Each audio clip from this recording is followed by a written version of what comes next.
हरिओम. पुण्यश्लोक सद्गुरू शिवपार्वती प्रतिष्ठानच्या 44व्या या वार्षिकोत्सवामध्ये आज प्रारंभ होतो आहे. प्रारंभी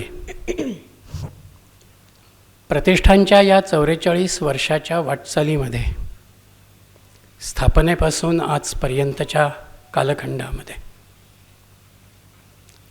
ज्यांचं योगदान अत्यंत मोलाचं आणि महत्त्वाचं आहे अशा परमवंदनीय मातृतुल्य डॉक्टर सौ सुनंदाताई गोसावी या आज मात्र आपल्यामध्ये नाही आहेत.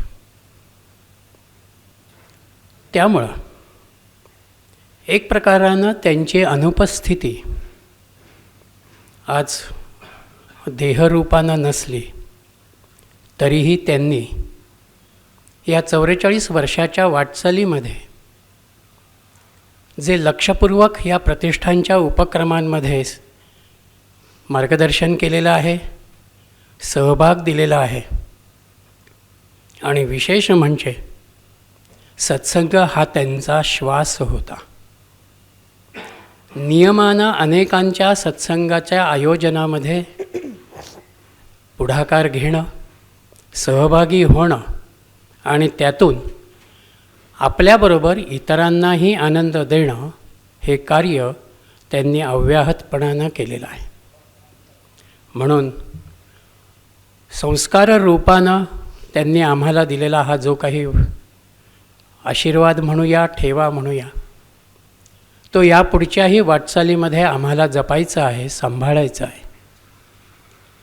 म्हणून आज देहरूपानं जरी त्या इथे नसल्या तरी निश्चितपणानं या उपक्रमांमध्ये, वार्षिकोत्सवाच्या उपक्रमामध्ये त्या प्रेरणारूपानं आणि संस्कार रूपानं आमच्यामध्ये आहेत. ही आमची श्रद्धेय भावना आहे. सुरुवातीला आपण त्यांना आदरांजली समर्पित करूया आणि नंतर आपल्या सत्संगाला आपण प्रारंभ करूया.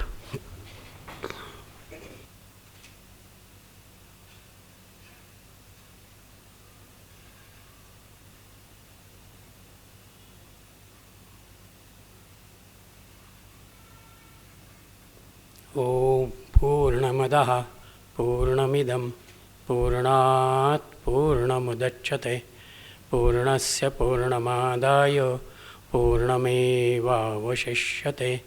ओम शांति शांति शांति. हरि ओम. प्रतिष्ठानचे प्रधान विश्वस्त आदरणीय डॉक्टर अप्पासाहेब गोसावी, प्रवक्त्या आणि ज्येष्ठ आमच्या मार्गदर्शक परमपूज्य प्रातस्मरणीय माताजी आणि उपस्थित आपण सर्वजण. पुण्यश्लोक सद्गुरू शिवपार्वती प्रतिष्ठानची 44 वर्षांची वाटचाल ही एक प्रकारानं या समाजामध्ये संस्कारांचं बीजारोपण करणारी ठरलेली आहे. दादासाहेब पोतनीसांपासून अनेकांनी या प्रतिष्ठानच्या उपक्रमामध्ये वेळोवेळी मार्गदर्शन केलेलं आहे. दादासाहेब पोतनीस आहेत, विद्यावाचस्पती विष्णूजी क्षीरसागर आहेत, डॉक्टर इनामदार आहेत, शंकर अभ्यंकर आहेत, परमपूज्य स्वरूपानंद सरस्वती आहेत आणि आज गेली काही वर्ष सातत्यानं माताजींचा सत्संग आपणा सर्वांना लाभतो आहे. सामाजिक उन्नती साधायची असेल, समाजामधल्या सर्वोत्तमतेचा गौरव आम्हाला करायचा असेल तर तिथे अध्यात्माची बैठक आणि सद्विचारांचा सत्संग हा अत्यंत मोलाचा आणि महत्त्वाचा आहे. ज्या वेळेला ह्या अधिष्ठानावरती आपण कार्य करतो त्यावेळेला शैक्षणिक विकास असेल, सजगतेची जाणीव असेल, हा सगळा विचार प्रतिष्ठाननं गेल्या 44 वर्षाच्या वाटचालीमध्ये आपल्या परीनं पुढे नेण्याचा प्रयत्न केलेला आहे. म्हणून अनेक ग्रंथांची निर्मिती झालेली आहे. प्रवचनमालांचं आयोजन वेळोवेळी दरवर्षी होतं आहे. गीतेचा वर्ग आहे, भजनाचा वर्ग आहे, साप्ताहिक स्वरूपातले सत्संग आहेत. या सगळ्यांचा विचार केला तर लक्षामध्ये येतं की उत्तमतेची उंची प्राप्त करताना आणि गुणवत्तेचा विकास साधत असताना आपल्याला जीवन अगदी सहजपणानं या सर्वांमधून आनंदी करता येतं. आणि म्हणून यावर्षीसुद्धा माताजींनी आपल्या सत्संगामध्ये विषय जो घेतलेला आहे तो ज्ञानोत्तर भक्ती. ज्ञानाच्या प्राप्तीनंतरही भक्तीमधलं असणारं जे प्रेम आहे, अनन्यता आहे, ती आपण कशा रीतीनं आत्मसात करावी आणि आत्मसात केल्यानंतर ती कशा रीतीनं पुढे विकसित करावी, हा सगळा विचार ह्या 3 दिवसाच्या प्रवचनमालेमधून आपल्यासमोर उलगडतच जाणार आहे. प्रतिष्ठानच्या वतीनं मी माताजींचं आणि आपणा सर्वांचं मनःपूर्वक स्वागत करतो आणि आदरणीय सरांना माताजींचं स्वागत करण्याविषयी मी विनंती करतो.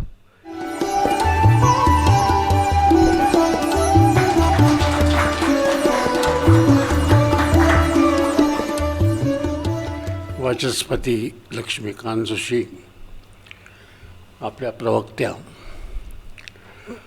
माननीय माताजी, आपण सर्व उपस्थित, 44वा वार्षिक स्मृतिदिन दरवर्षीप्रमाणे आपण साजरा करीत आहोत.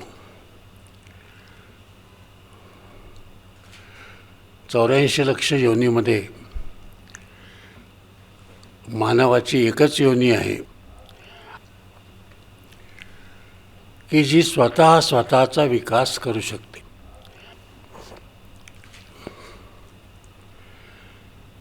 ज्याला आपण ज्ञान म्हणतो, ज्याला आपण आत्मज्ञान म्हणतो, ज्याला आपण तत्वज्ञान म्हणतो, या सर्वातून स्वतःवर संस्कार करून घ्यायचे, परिणामकारक जीवन जगण्यासाठी सामर्थ्य मिळवायचं आणि एक प्रकारची जीवनामध्ये विशुद्धता निर्माण करायची, हा भारतीय संस्कृतीचा आदर्श आहे. जगामध्ये अनेक संस्कृत्या निर्माण झालेल्या आहेत, पण आपण पाहतो की भारतीय संस्कृती ही 2 महत्त्वांच्या विचारावर आधारलेली आहे. एक विचार असा आहे की आपल्याला ज्ञान मिळवण्यासाठी साधना करायला पाहिजे. ज्ञान हे आपोआप पण मिळू शकतं,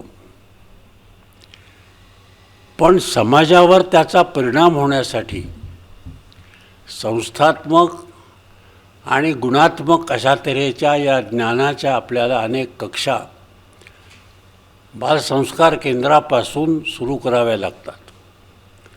तेव्हा एका बाजूला ज्ञान आणि संस्कार आणि दुसऱ्या बाजूला भारताची जगाला जी फार मोठी देणगी आहे तो विषय म्हणजे इन्स्टिट्यूशन ऑफ फॅमिली.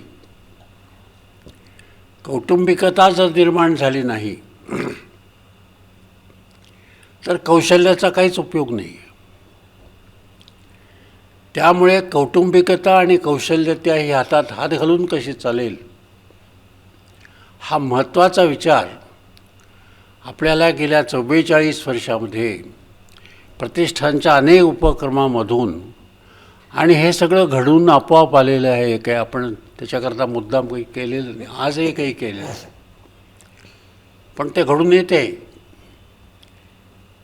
त्यामुळे समाजामध्ये इन्स्टिट्यूशन ऑफ लर्निंग आणि इन्स्टिट्यूशन ऑफ फॅमिली या दोन भारतीय संस्कृतीच्या ज्या देणग्या आहेत त्याचं वृद्धिंगत करून आजच्या कालाला अनुरूप असं आपल्याला त्याच्यामध्ये भर घालायला पाहिजे. आणि म्हणून माणूस हा आत्मप्रत्ययवान झाला पाहिजे, आत्मसंस्कारी झाला पाहिजे. चारित्र्याला जास्त महत्त्व आहे, ज्ञानालाही महत्त्व आहे, आणि या दोहीपेक्षा भक्तीला जास्त महत्त्व आहे.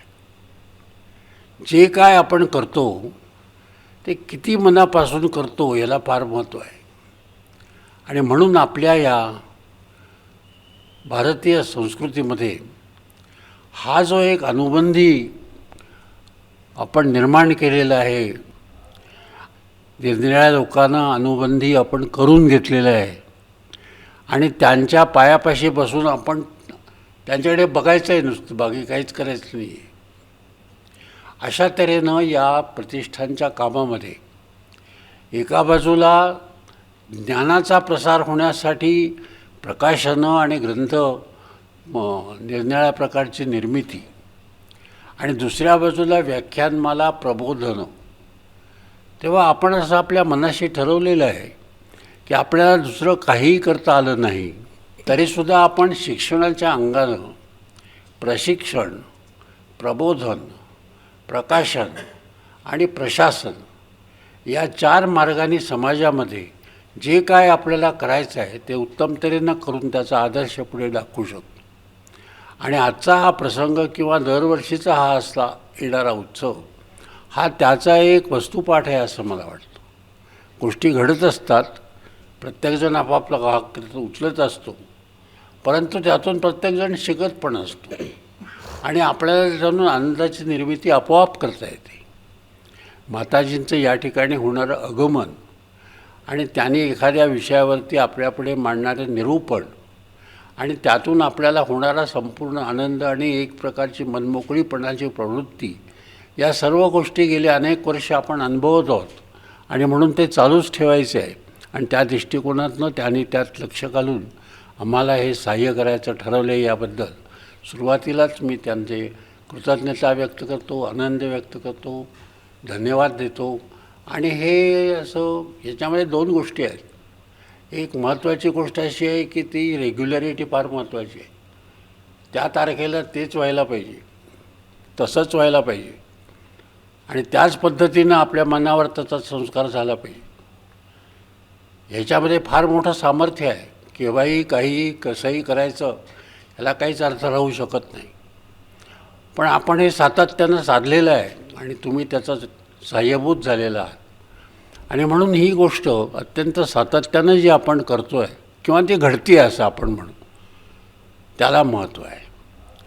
आणि दुसरं म्हणजे निरनिराळे विषय आपल्यापुढे येतात, त्यातून आपल्याला जे सांगायचं आहे, प्रबोधन करायचं आहे ते आपोआपच होत असतं. आणि तो जो एक वेगळा आनंद आहे दरवर्षी आपल्याला मिळणारा, ती एक दुसरी गोष्ट आहे.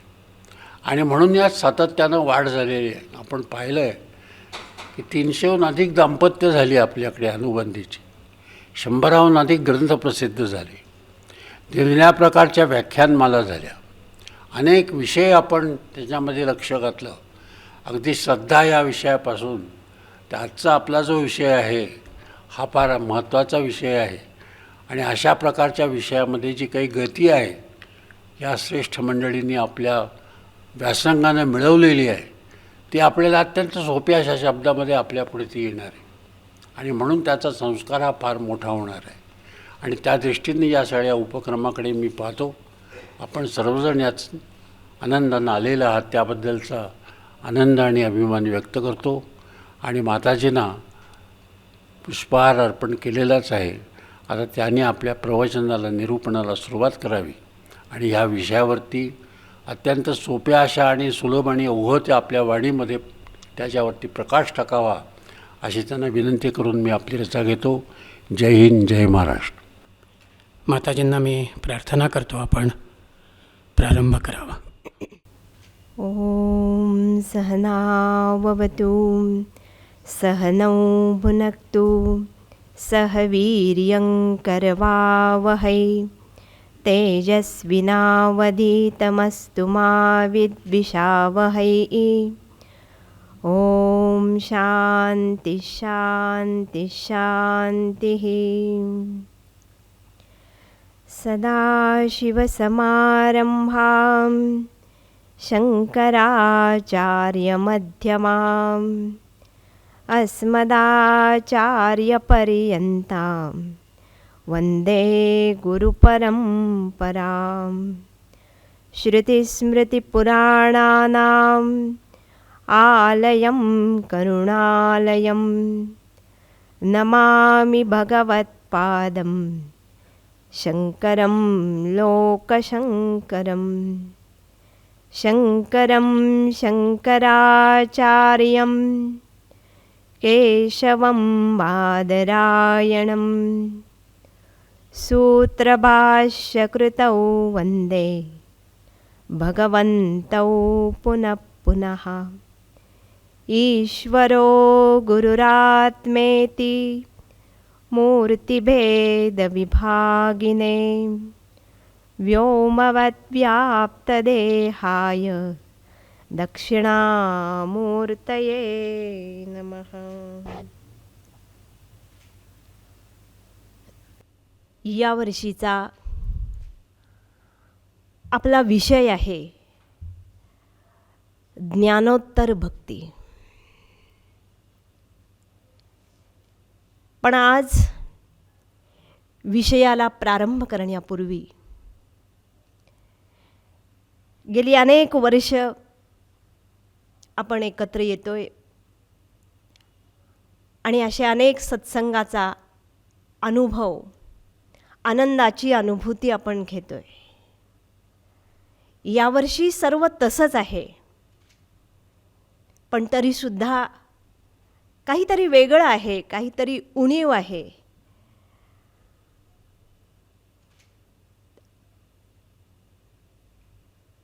आणि जगात काही माणसं अशी असतात ज्यांच्या अस्तित्वाची उणीव त्यांच्या विचारानं, त्यांच्या आचरणानं, त्यांच्या स्मरणानं भरून निघते. गेली अनेक वर्ष ज्या तत्वांच्यावर हे प्रतिष्ठान उभं आहे, आपले वेद सांगतात मातृदेवो भव, पितृदेवो भव, आचार्य देवो भव, अतिथी देवो भव. आणि अशा या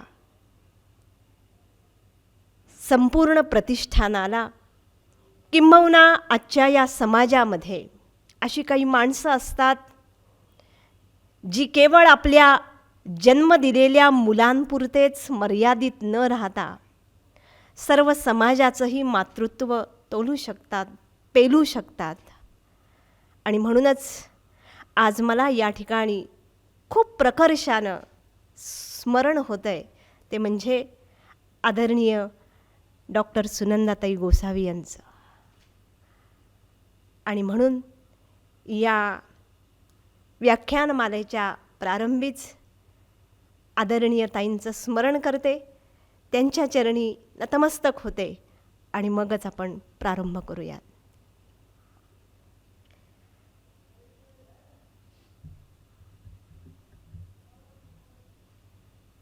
सुरुवातीला प्रस्तावनेमध्ये सांगितलं, माणसाचा श्वास म्हणजे सत्संग असला पाहिजे. आणि याच सत्संगाच्या अनुषंगानंच अनेक वर्ष आपण आत्ताच सरांनी सांगितलं, श्रद्धा असेल, स्थितप्रज्ञ दर्शन असेल, मुंडकोपनिषद, केनोपनिषद, कठोपनिषद, अशा अनेक उपनिषदांचं सार आपण पाहिलं, ज्यामधून शुद्ध ज्ञान आणि ज्ञानाचा उपदेश श्रुती आणि वेद करतात. अशा या सर्व ज्ञानाचं प्रयोजन जर काही असेल,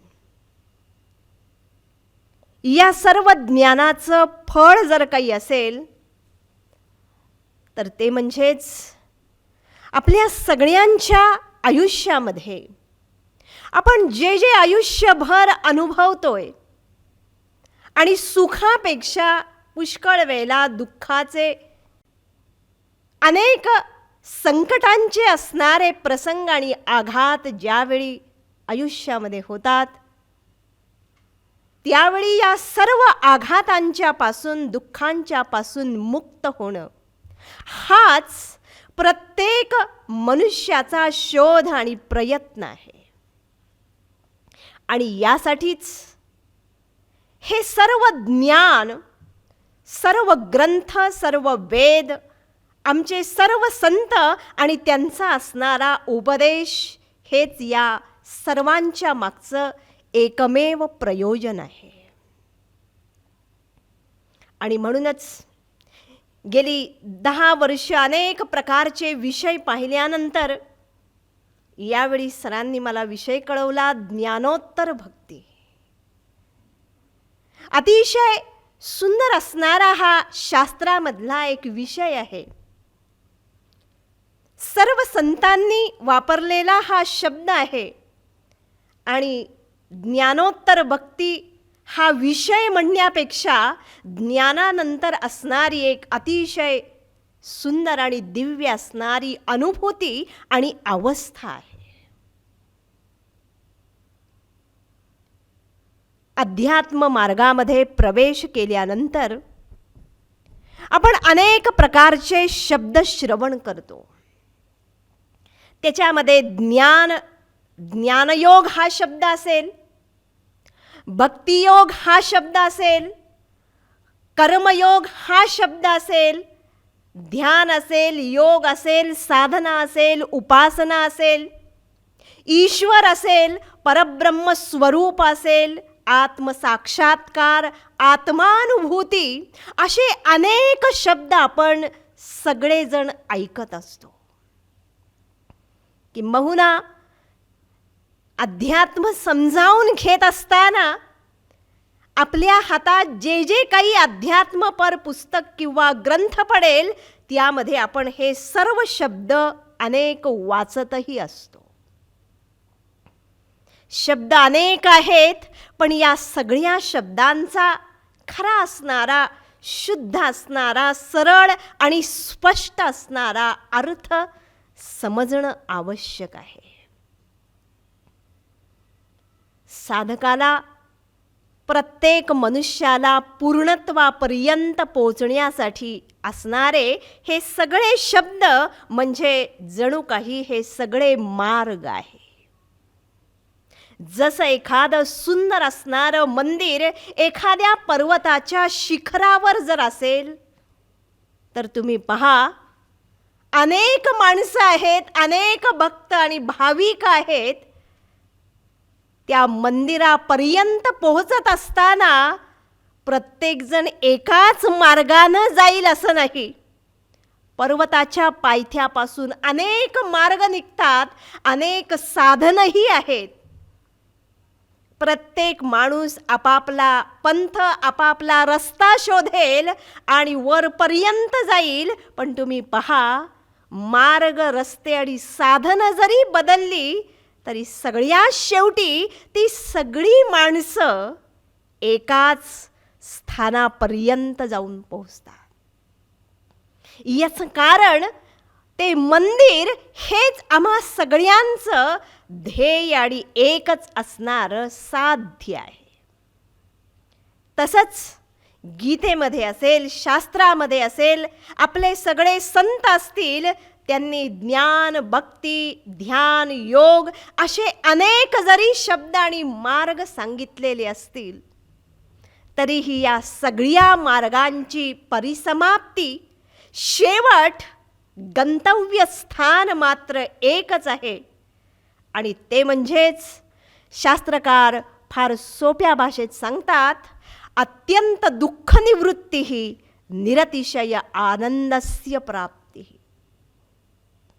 आपल्या सगळ्यांच्या आयुष्यात आपल्याला दुःखांपासून मुक्ती आणि निरतिशय असणारा आनंद, अत्यंत निर्भेळ असणारं जे सुख आहे, शाश्वत सुख आणि शांती, एवढं एकच या विश्वामध्ये प्रत्येकाचं साध्य आहे. म्हणूनच या पृथ्वी तलावर जन्माला आलेला कोणताही माणूस असेल, आध्यात्मिक असेल, भौतिकवादी असेल, धार्मिक असेल, किंबहुना एखादा नास्तिक जरी मनुष्य असेल, श्रीमंत गरीब, सुशिक्षित अशिक्षित, जो कोणी असेल, कोणत्याही जातीचा, पंथाचा, वर्णाचा, धर्माचाही असेल, लहान असेल, तरुण असेल, वृद्ध असेल, तुम्ही पहा, प्रत्येकाचा शोध आणि प्रयत्न एकच आहे की मी या दुःखांच्या मधून कसा मुक्त होऊ शकेन. आणि आज आपल्या सगळ्यांच्या जीवनाचं वास्तव असं आहे, वस्तुस्थिती अशी आहे, कारण आज आपण सर्वजण प्रत्यक्ष प्रसंग अनुभवतोय. जन्मल्यापासून शेवटच्या क्षणापर्यंत नव्हे, गेली 2-2.5 वर्ष केवळ एखादा देश नव्हे तर संपूर्ण जगच एका अतिशय विचित्र असणाऱ्या परिस्थितीला आपण तोंड देतोय. आणि म्हणून या विश्वात जन्माला आलेला हा माणूस वास्तविक जीवनामध्ये एका बाजूला संघर्ष अनुभवतोय, एका बाजूला असह्य दुःख यातना अनुभवतोय, पण त्याच वेळेस दुसऱ्या बाजूला तो माणूस आशावादी आहे. तो माणूस प्रयत्न करतोय की यामधून मी बाहेर कसं पडेन, यामधून मी मुक्त कसं होईन. आणि यासाठीच तो अनेक साधनांचा उपयोग करतो. बहिरंगानं अनेक आश्रय शोधण्याचा तो प्रयत्न करतो. ही अवस्था आपण सगळेच जण अनुभवतोय. संतांनी सुद्धा ही अवस्था वर्णन केली आहे. अनुदिन अनुतापे तापलो रामराया, परम दीनदयाळा नीरसी मोहमाया. अशा या असह्य यातनांच्या मधून बाहेर पडण्यासाठीच बहिरंगानं हा माणूस कदाचित काही वेळेस पैशाचा उपयोग करेल, काही वेळेस सत्तेचा उपयोग करेल, काही वेळेस अन्य माणसांना सहाय्याला घेईल आणि त्यामधून बाहेर यायचा प्रयत्न करेल, काही वेळेस स्वतःच्या प्रयत्नानं, स्वतःच्या बुद्धीनं आणि कर्तृत्वानं प्रयत्न करेल.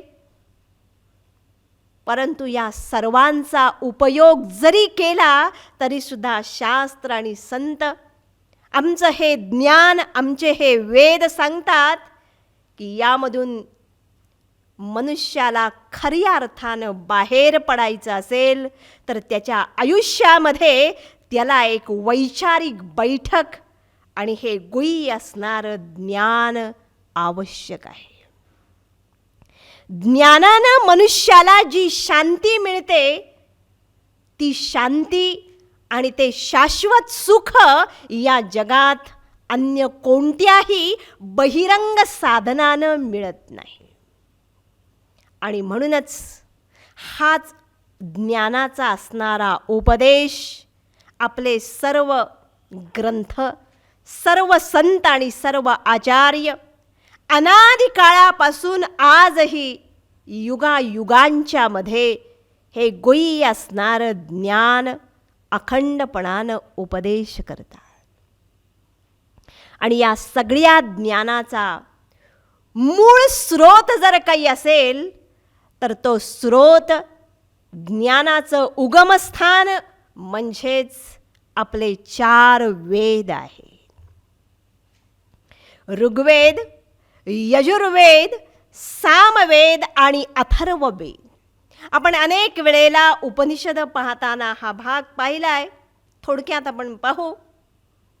कारण ज्ञानोत्तर भक्ती जर समजावून घ्यायची असेल तर आपल्याला ज्ञान या शब्दाचा अर्थ आणि भक्ती या शब्दाचा अर्थ समजला पाहिजे. हा पहिला भाग. आणि शब्द आहे ज्ञानोत्तर भक्ती, म्हणजेच ज्ञानानंतर असणारी भक्ती. आणि ज्ञानोत्तर भक्ती हा शब्द वापरला असेल तर आपोआपच सिद्ध होतं, आपोआपच अपेक्षित आहे. ज्ञानाच्या नंतर जर भक्ती असेल तर तीच भक्ती ज्ञानाच्या पूर्वी सुद्धा असलीच पाहिजे.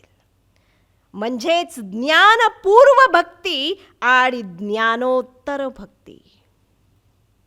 ज्ञानोत्तर भक्ती समजावून घ्यायची असेल तर ज्ञानही समजलं पाहिजे. ज्ञानाच्या पूर्वी असणारी भक्ती काय आहे हेही समजलं पाहिजे. आणि त्यानंतरच ज्ञानोत्तर भक्ती असणारी ही जी सुंदर अवस्था, अतिशय दिव्य असणारी जी अनुभूती आहे, शास्त्राच्या भाषेत यालाच जीवनमुक्तावस्था असंही म्हटलं जातं. आणि असे हे ज्ञानी पुरुष कशी भक्ती करतात, कसं या विश्वामध्ये जीवन जगतात, याचं सुंदर वर्णन शास्त्रामध्ये केलेलं आहे. ते क्रमाक्रमानं आपण आजपासून 3 दिवस पाहू. पण या सगळ्याचा जो स्रोत म्हणजेच वेद आहेत, नेमकी ही भक्ती म्हणजे काय? वेदांच्या मध्ये 4 वेदांच्या मध्ये मिळून 1,00,000 मंत्र आहे. 80,000 मंत्र कर्मपर आहेत, 16,000 मंत्र उपासनापर आहेत आणि शेवटचे असणारे फक्त 4,000 मंत्र ज्ञानपर आहेत. याचा अर्थच वेदांच्या मध्ये प्रामुख्यानं कर्म, उपासना आणि ज्ञान या 3 शब्दांचा, या 3 साधनांचा विस्तारपूर्वक विचार केलेला आहे. त्यापैकी सगळ्यात मोठा विस्तार म्हणजेच कर्माचा विस्तार आहे. याचं कारण वेदांचा हा असणारा उपदेश केवळ आणि केवळ माणसासाठी दिलेला आहे. आपण अनेक वेळा हा भाग पाहिलाय.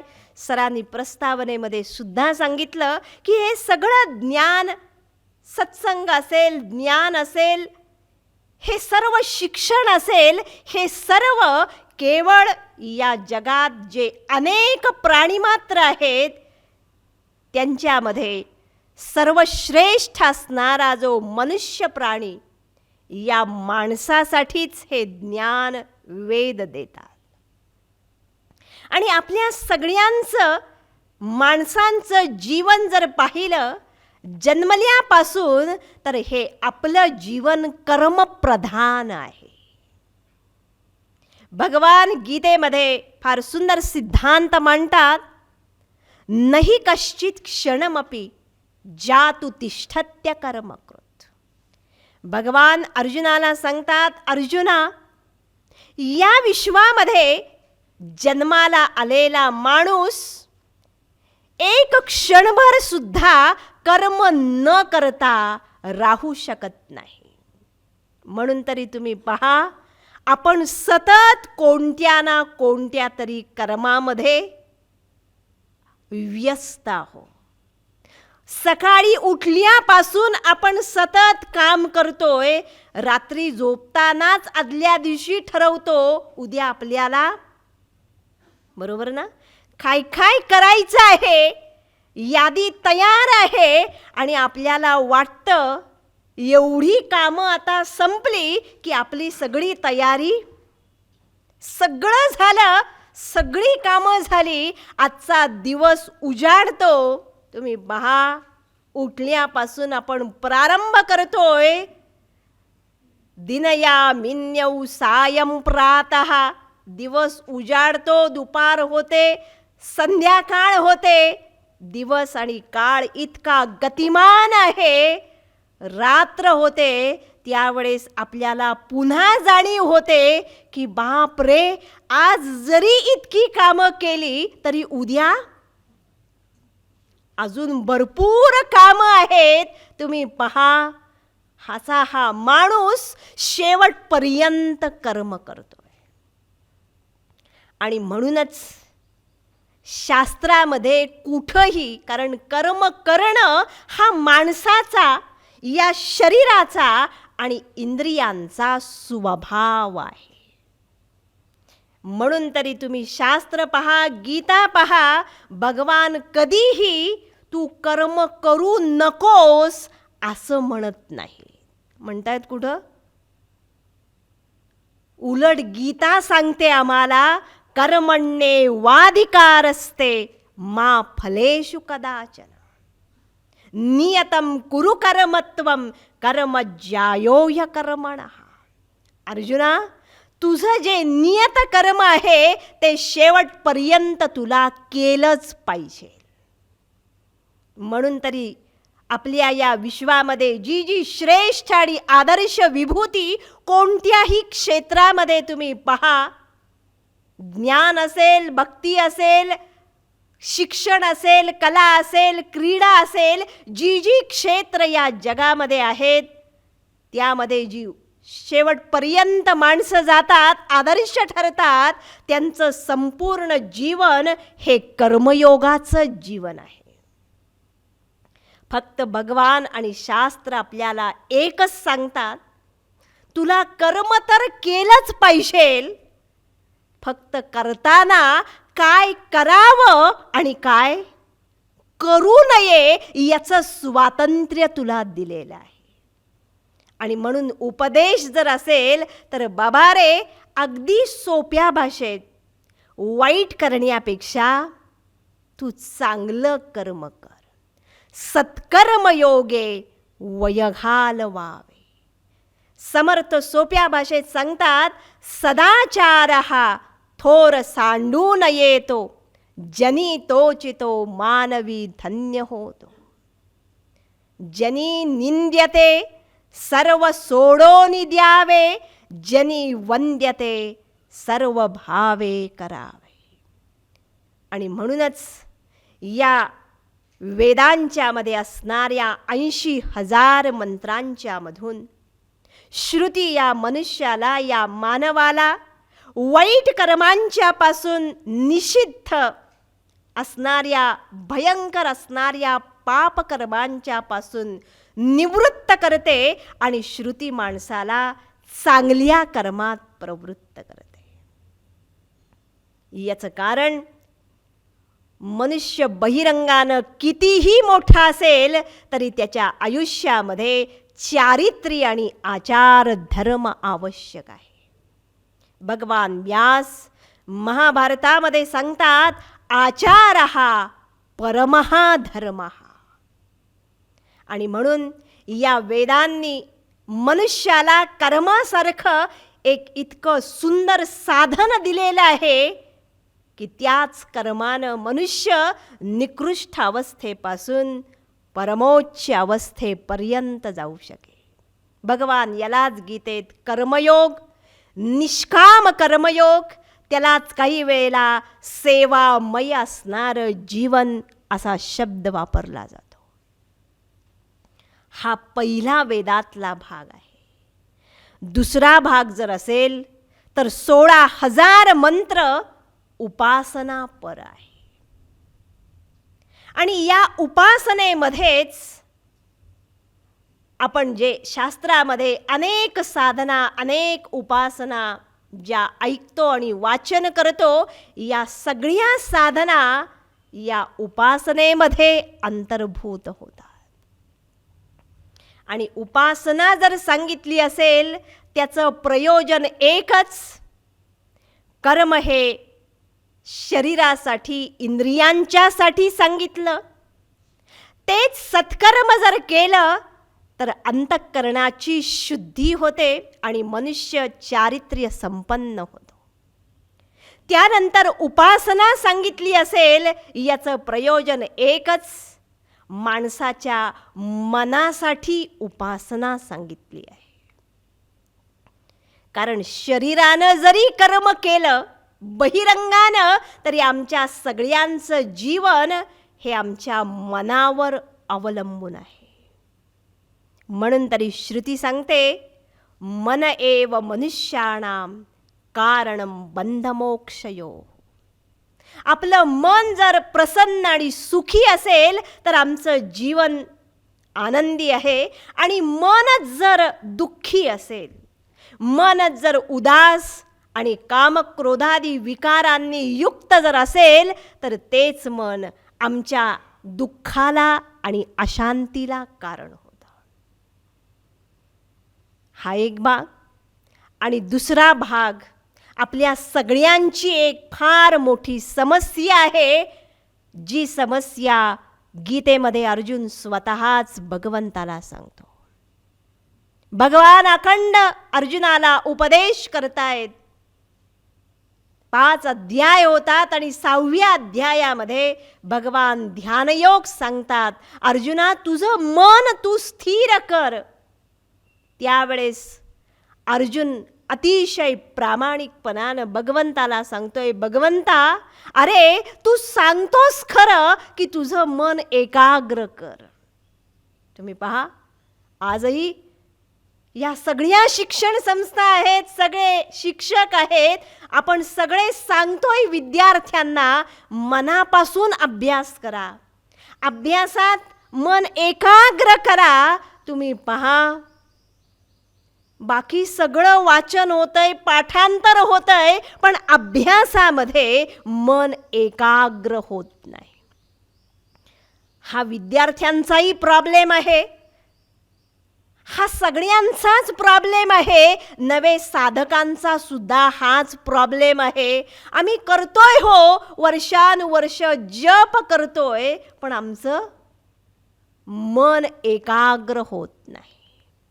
म्हणूनच अर्जुन फार सुंदर प्रश्न विचारतो, भगवंता चंचलम हि मनः कृष्ण प्रमाथि बलवदृढम तस्याहम निग्रहम मन्ये वायोरिव सुदुष्करम.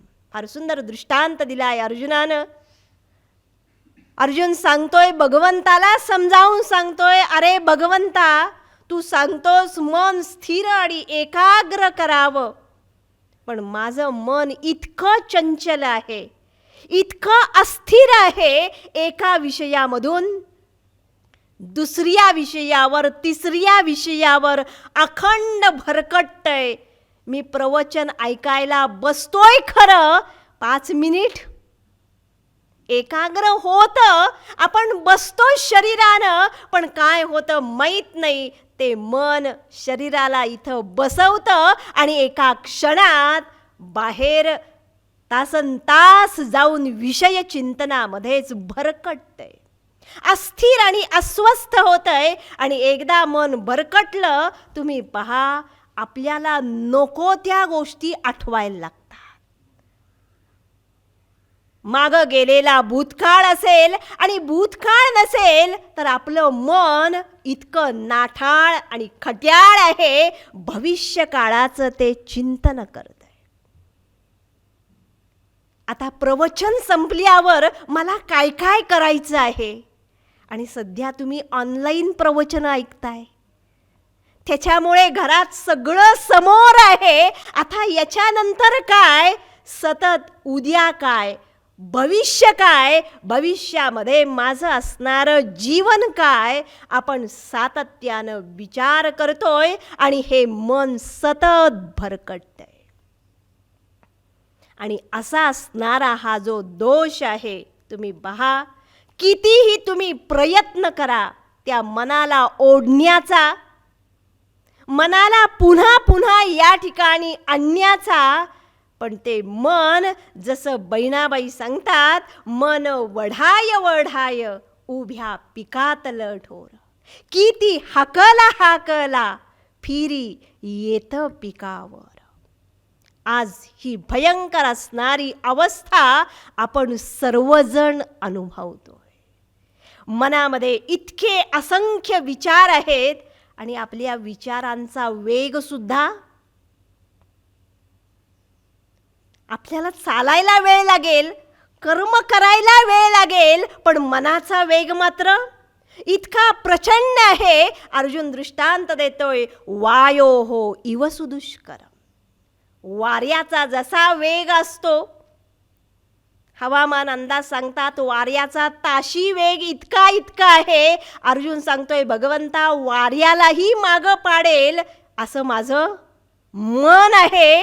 आता होतं भुईवर, गेलं गेलं आभायात. आत्ता इथं आहे, दुसऱ्या क्षणी ते मन अमेरिकेत जाईल, ऑस्ट्रेलियामध्ये जाईल. तुम्ही पहा, असं हे मन अखंडपणानं भरकटतंय. मनाचा आणखीन एक मोठा दोष असेल तर मनानं आपण सतत कल्पना विलास करतोय. बरोबर ना? इमॅजिनेशन करतोय, जे प्रत्यक्षात आज काहीही नाही. आपण सतत त्याची कल्पना करतोय आणि त्या कल्पना विश्वामध्येच तासनतास रममाण होतोय. आणि म्हणूनच वेद याच मनाचा हा दोष नाहीसा करण्यासाठीच वेदांच्या मधल्या 16,000 मंत्रांच्या मधून उपासना हे साधन देतात.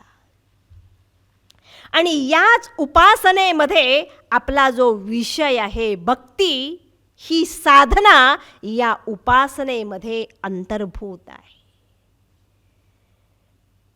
उपासना याचा सोपा अर्थ आहे, ज्याची मी उपासना करतोय, जे माझं आराध्य आहे, जो माझा ईश्वर आहे, त्या ईश्वराचं सातत्यानं स्मरण आणि चिंतन करणं.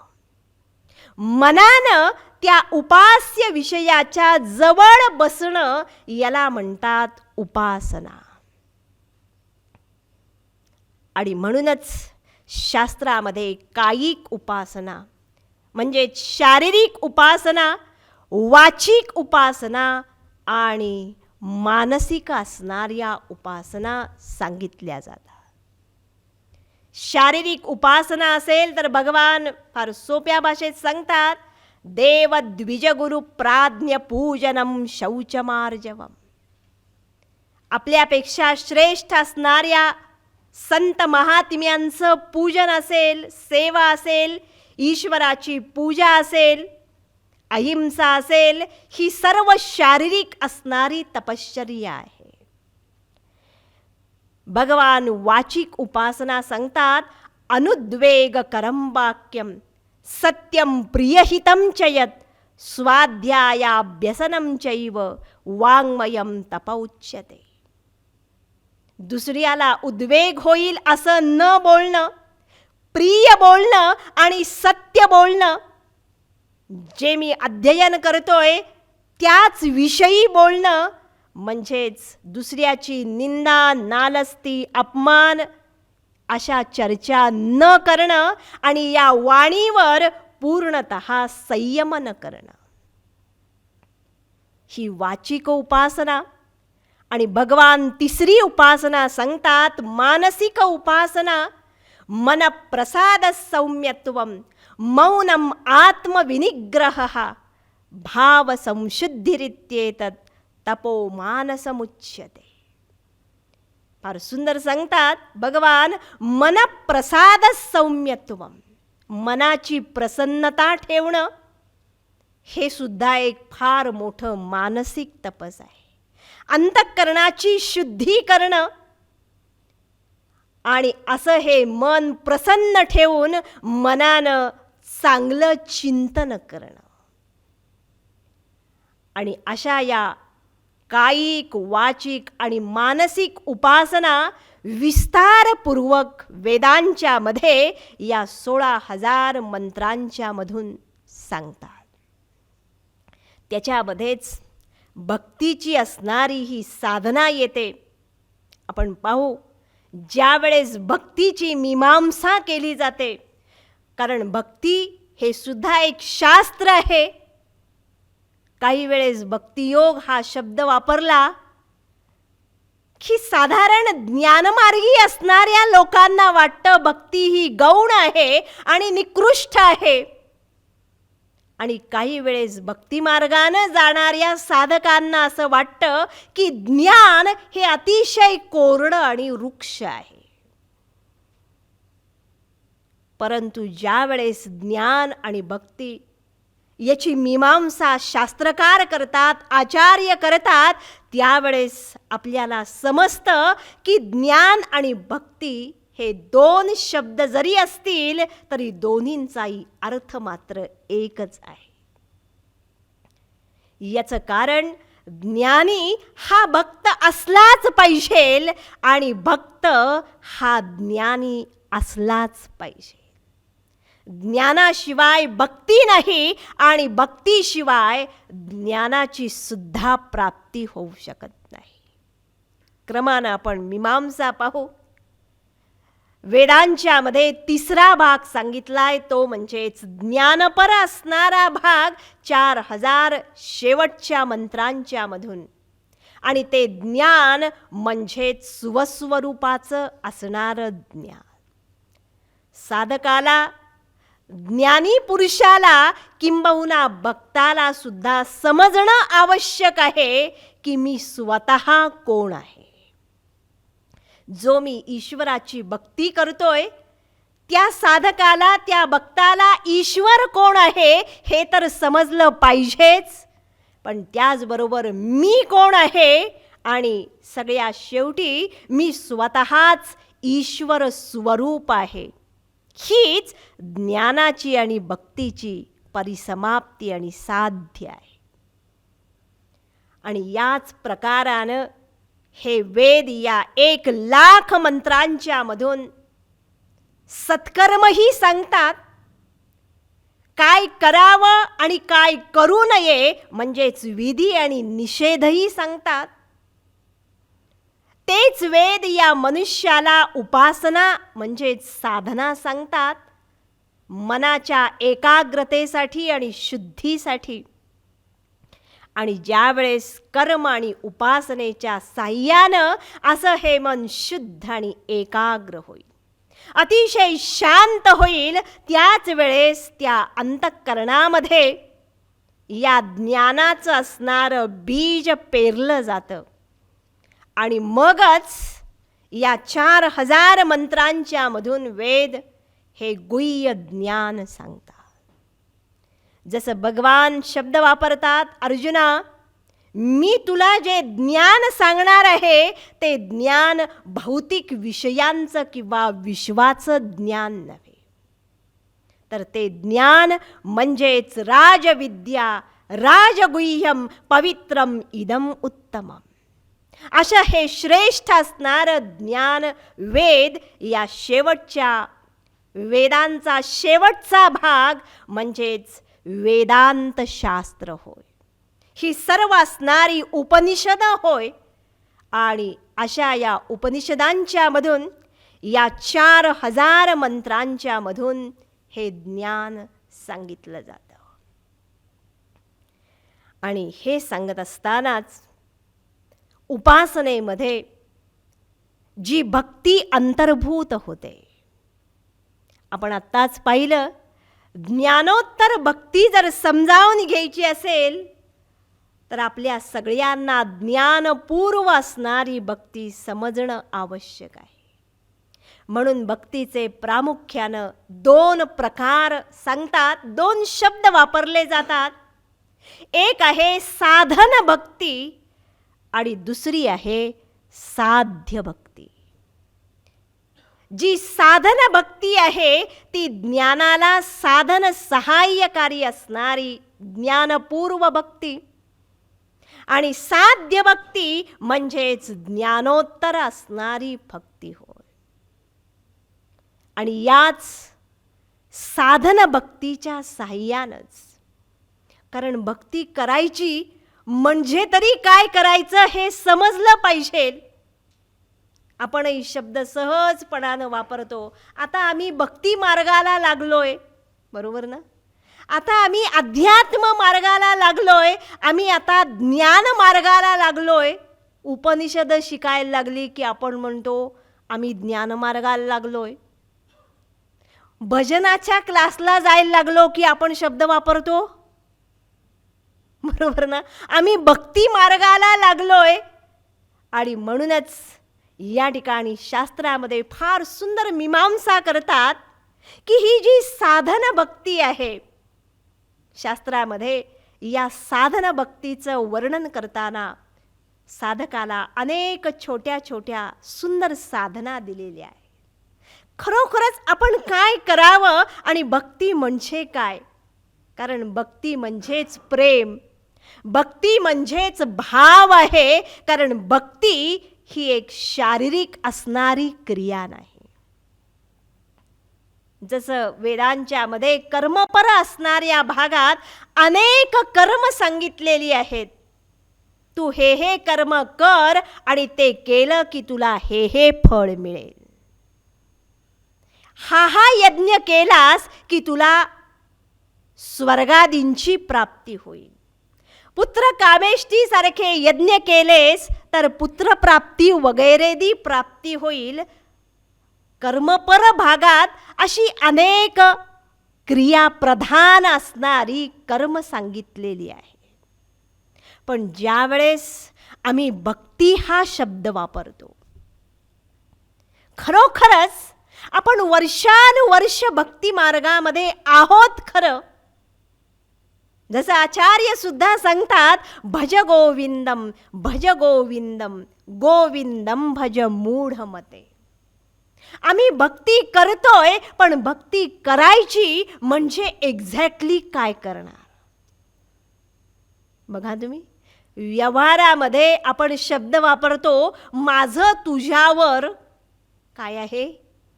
प्रेम आहे, असंच म्हणतो ना. व्यवहारात काही भक्ती म्हणत नाही आपण. व्यवहारात आपण सतत शब्द वापरतोय आणि मी प्रेम करतोय असा जरी मी शब्द वापरला तरी तुम्ही पहा, तुम्हाला जर कोणी प्रश्न विचारला, अरे प्रेम करतोस म्हणजे बरोबर काय करतोस? सांगता येते? सांगताच येत नाहीये. आणि म्हणूनच भक्तिशास्त्रामध्ये ज्या वेळेस नारद महर्षींनी ग्रंथ लिहिलाय, नारद भक्ती सूत्र 84 सूत्र लिहिलेली आहेत आणि वर्णन केलंय. नारद महर्षी सुरुवातीला सांगतात, बाबा रे, अनिर्वचनीयम प्रेम स्वरूपम इति.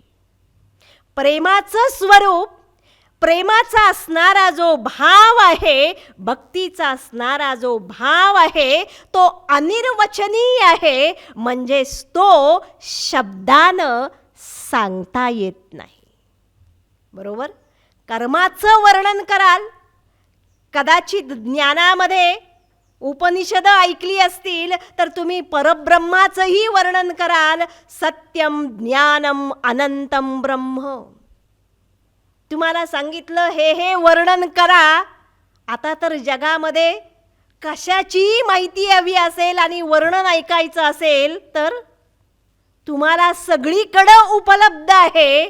पण शास्त्र सांगतं, भक्तीचा आणि प्रेमाचा असा एक भाव आहे की जो भाव शब्दानं व्यक्तच करता येत नाही. आणि म्हणूनच शास्त्रकार सर्वप्रथम सिद्ध करतात, भक्ती ही शारीरिक क्रिया नाही. अन्य कर्मांच्या प्रमाणे एक करून टाकणं म्हणजे भक्ती नव्हे, तर भक्ती, प्रेम हा अंतःकरणाचा असा एक सुंदर आणि दिव्य उदात्त भाव आहे की ज्या भावामध्ये तुम्ही पहा, तो भाव अंतःकरणामध्ये उदयाला आला की अंतःकरणामधले बाकी सगळे जे विकार आहेत, अस्वस्थता आहे, अशांती आहे, काम क्रोधादी भयंकर जे विकार आहेत ते आपोआपच कमी होतात. आणि म्हणून या ठिकाणी भक्तीची पहिली व्याख्या केलेली आहे, भजनम नाम रसनम इति भक्ती. संस्कृतमध्ये शब्द वापरलाय रसनम इति भक्ती, म्हणजेच मराठीमध्ये सोप्या भाषेत रसास्वाद घेणं म्हणजे भक्ती आहे. आणि दृष्टांत दिलाय, जसं गाई म्हशी आपण जर पाहिल्या, त्यांच्या पुढं हिरवं गवत चारा जर टाकला तर त्या ग्रहण भक्षण करतात आणि नंतर तुम्ही पाहिलं असेल तर कुठं जाऊन बसतात? सावलीमध्ये शांत जाऊन बसतात आणि जे खाल्लेलं आहे ते पुन्हा रवंथ करतात. शब्द वापरलाय, म्हणजेच पुन्हा पुन्हा त्याचा रसास्वाद घेणं. तसंच शास्त्रकार सांगतात, जो भक्त आहे भगवंताचा, या ईश्वराचा असणारा जो अनन्य भक्त आहे, तो सत्संगामध्ये जातो. जिथं जिथं कुठं भगवंताच्या लीला चरित्र चाललं असेल त्या सत्संगामध्ये तो जाईल, श्रवण करेल भगवंताच्या लीला आणि कथा. आणि सत्संग आपल्याला 24 तास मिळू शकत नाही. बघा तुम्ही, बाकी सगळं जगात मिळेल और सभी मिल जाएगा, सत्संग मिलना मुश्किल है. सत्संग हा दुर्लभ हा अगम्य हा अमोघश्च. आपल्या आयुष्यामध्ये पैसा, मान, सन्मान, प्रसिद्धी, बाकी सगळं मिळेल, माणसं मिळतील, पण सत्संग मिळणं, चांगला संग मिळणं, काहीतरी चांगलं श्रवण करायला मिळणं, भगवंताचे गुणगान ऐकायला मिळणं ही अतिशय दुर्मिळ गोष्ट आहे.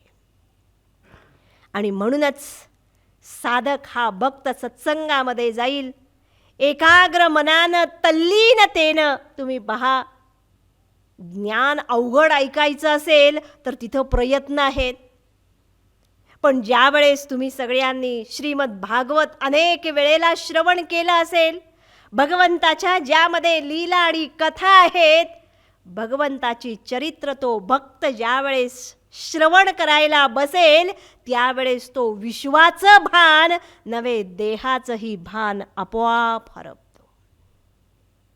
आणि सत्संग संपला, पुन्हा तो आपल्या जीवनात आपल्या व्यवहारामध्ये आला की तुम्ही पहा, आयुष्यभर सगळं एका बाजूला जीवन जगतोय खरं, पण जे जे सत्संगामध्ये ऐकलेलं आहे, आपल्या या मनावर जे संस्कार झालेले आहेत वर्षानुवर्ष, या प्रतिष्ठानमध्ये तुम्ही जवळजवळ 40-45 वर्ष श्रवण करताय. हे जे संस्कार झालेले आहेत ते संस्कार कधीच व्यर्थ जात नाही. आयुष्यामध्ये योग्य वेळेस ते सगळे संस्कार उदयाला येतात आणि तो भक्त त्या स्मरणामध्ये, त्या भगवंताच्या चिंतनामध्ये तल्लीन, तन्मय आणि तद्रूप होतो. आणि ही जी असणारी भक्ताची अवस्था आहे त्याला म्हणतात भजनम नाम रसनम इति भक्ती. थोडक्यात आपण पाहू, स्पष्टीकरण 2 दिवस आपण पाहणार आहोत. दुसरी व्याख्या केलेली आहे भक्तीची फार सुंदर, भागहा इति भक्ती. जो भक्त असेल ईश्वराचा, तो आपल्या जीवनाचा परमेश्वराला एक अविभाज्य भाग बनवतो. म्हणून सुरुवातीला आपण कॅज्युअल भक्त असतो. भगवान तेही प्रकार सांगणार आहेत.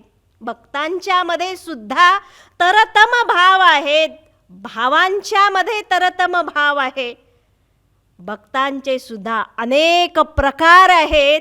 सुरुवातीला आपण अतिशय भौतिक आणि वैषयिक असणारं भोगमय जीवन जगत असतो, पण तुमच्या भाषेत एकदा संसाराचे टक्के टोणपे खायला लागलो, बरोबर ना, भयंकर काहीतरी हा संसार आहे आणि काहीतरी आता देवदेव करावा अशी ज्या वेळेस जाणीव व्हायला लागते त्यावेळेस आपली वृत्ती असते, बघूयात आता याच्यामध्ये काही बरं वाटतंय का.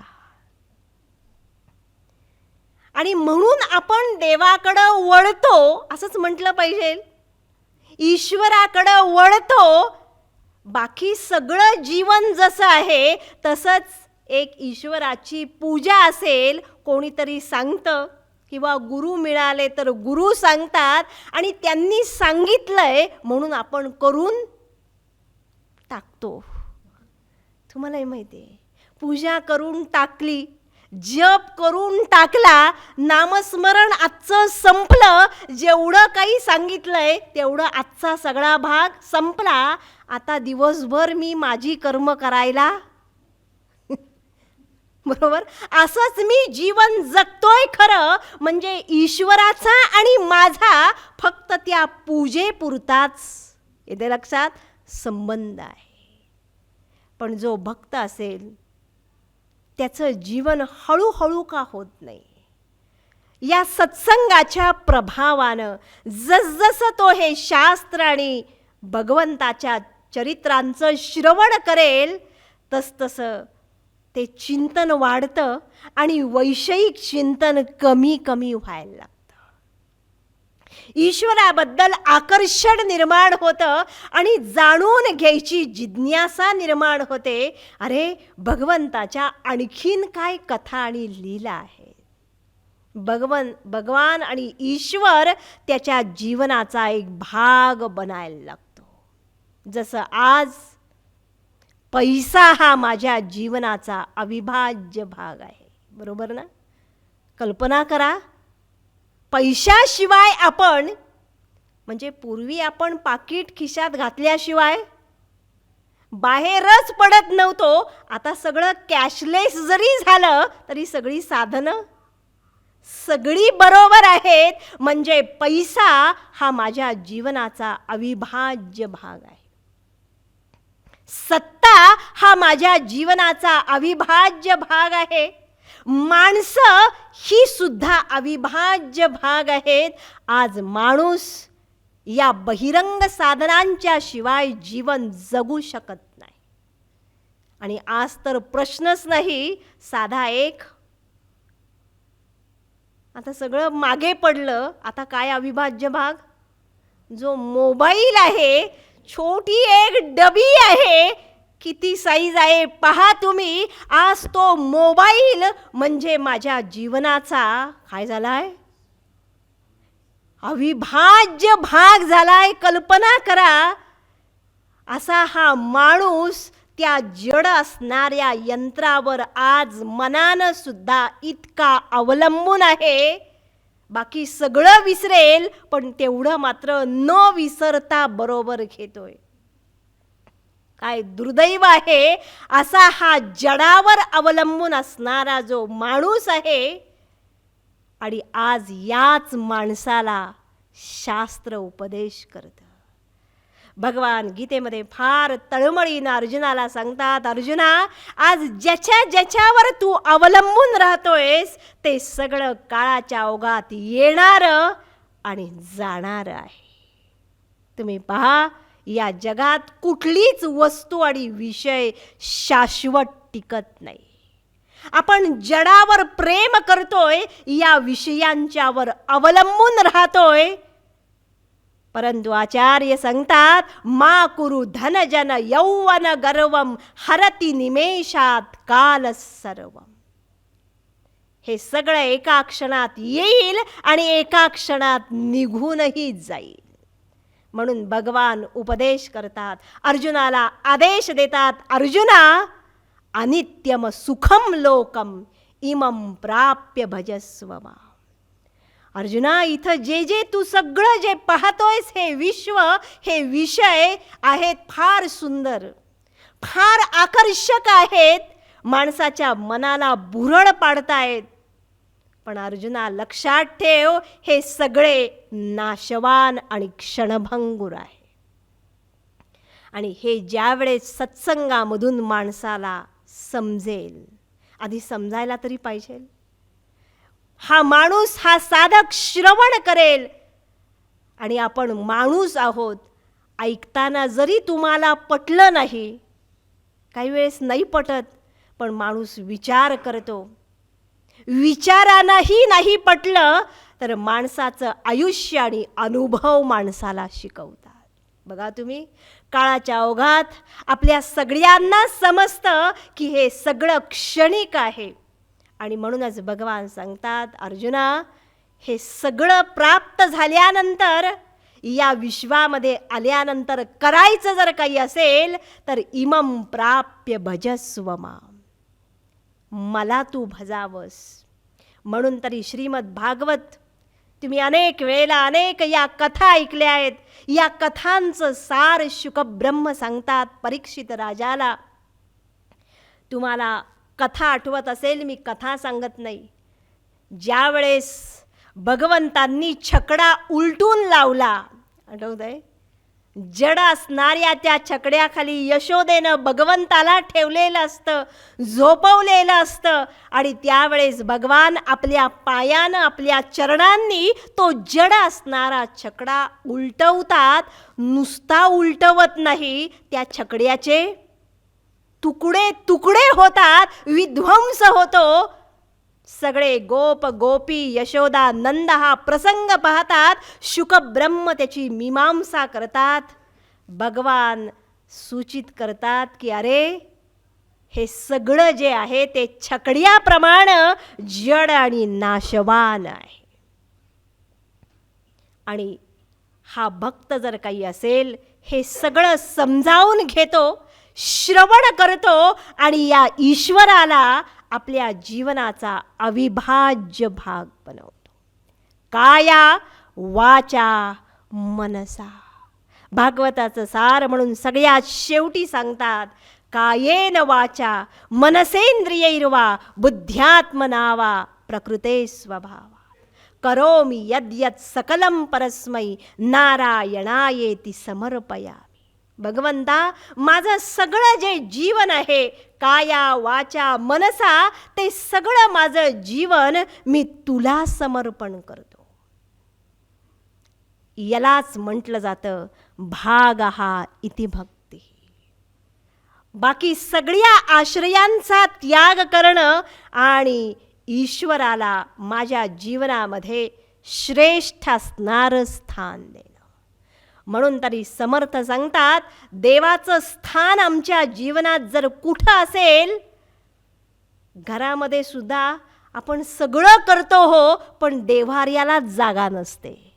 मग कुठंतरी कोनाड्यात तो ठेवतो. पण समर्थ सांगतात, देवाचं स्थान आमच्या बाकी कुठं नाहीये. देव मस्तकी धरावा, अवघा हलकल्लोळ करावा. आमच्या शीर्षस्थानी म्हणजे सर्वश्रेष्ठ स्थानी या भगवंताचं स्थान आहे. आणि तिसरी व्याख्या शास्त्रकार करतात भक्तीची, भंजनम इति भक्ती. जी भक्ती नाश करते, भंजन म्हणजेच नाश करणे. आणि नाश जर करत असेल तर ही भक्ती सर्वप्रथम आपल्या मनामध्ये जे विकार आहे, काम क्रोध लोभ मोह मदमत्सरादी असणारे, इतकंच नव्हे तर आपल्यामध्ये भयंकर असणारा जो अभिमान, अहंकार आणि ममकार जो आहे, या सगळ्या दोषांचा जी नाश करते तिला भक्ती असं म्हणतात.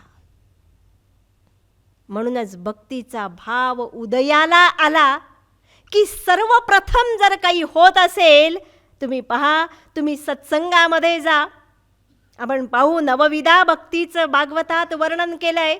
श्रवणम कीर्तनम विष्णोः स्मरणम पादसेवनम. श्रवण असेल, कीर्तन असेल, नामस्मरण असेल, तुम्ही जे जे काही कराल ते करायला प्रारंभ करता क्षणीच तुम्ही पहा, आपल्या मनामध्ये पहिला बदल जर होत असेल तर आपलं मन शांत होतं. नव्हे, ज्ञानदेव तर आणखीन सोपं आणि आणखीन स्पष्ट करून सांगतात, अरे, देवाची ये द्वारी उभा क्षण भरी तेडे मुक्तिचारी साधी येल्या.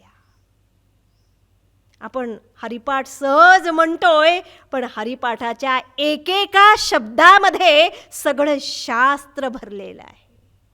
ज्ञानदेव सांगतात, तू काही करू नकोस, देवाची ये द्वारी साधं देवाच्या दारात फार तोलून मापून शब्द वापरलेत.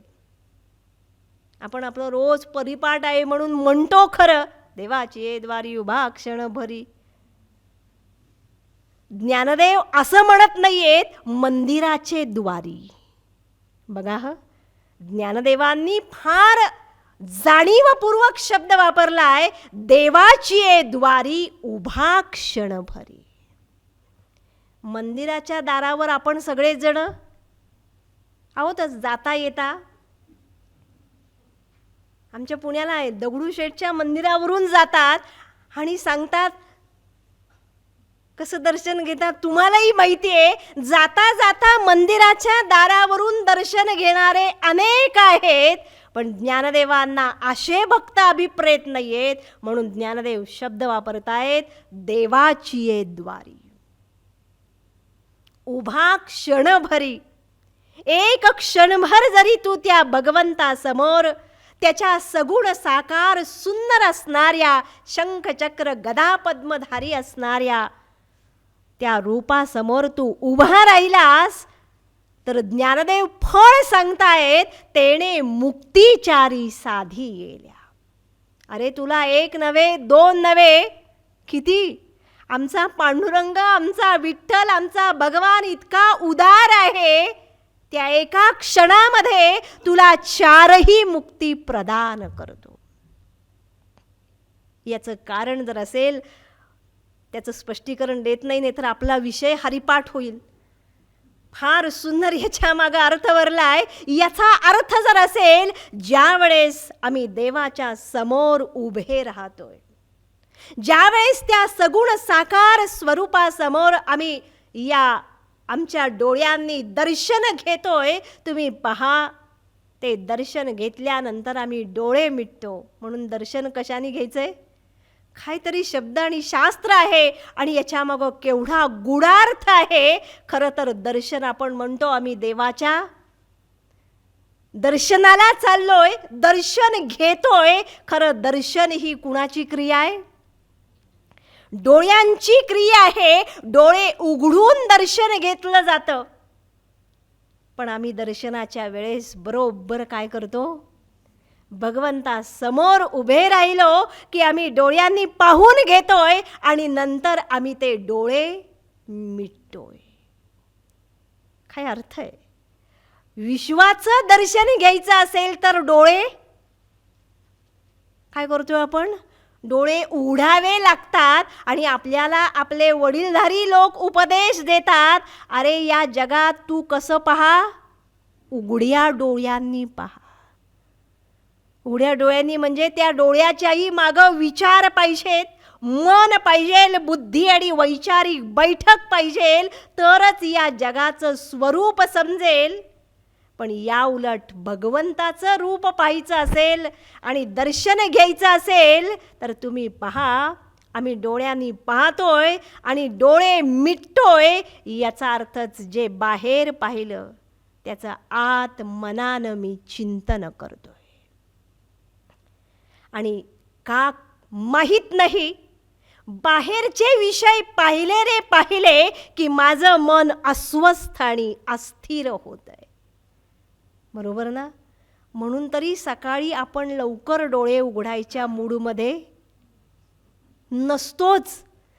आता तरी थंडी आहे, रात्री छान झोप लागली, सकाळ झाली, माहीत असतं आपल्याला उठायचंय, गजर वाजतो, हाका येतात, पण तुम्ही पहा आपल्याला असं वाटतं नको अजून 5 मिनिट. डोळे उघडायलाच तयार नाहीये. याचं कारण आपल्यालाही काय माहीत आहे? मागच्या अनेक वर्षांच्या अनुभवानं माहीत आहे. बाप रे, आता डोळे उघडले रे उघडले की दिवसाचे व्याप चालू होणार. हा सगळा संसार भयंकर जो आहे तो प्रारंभ होणार आहे. त्या कल्पनेनंच आपण अस्वस्थ होतोय आणि दिवसभर तर प्रश्नच नाही. बरोबर ना? आपण वावरतोय विषय आणि हे सगळे प्रसंग, आपलं मन अस्वस्थ होतोय.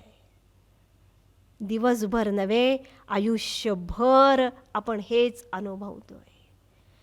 आणि म्हणून या आयुष्यामध्ये आशेचा एक किरण जर काही असेल, शांतीचा एक आशेचा किरण जर काही असेल, तर तो म्हणजेच, म्हणून ज्ञानदेव सांगतात, बाबा रे, या सगळ्या संसारामधून ज्या वेळेस तू होरपळशील, असह्य होशील, त्यावेळेस तू कुठं जा?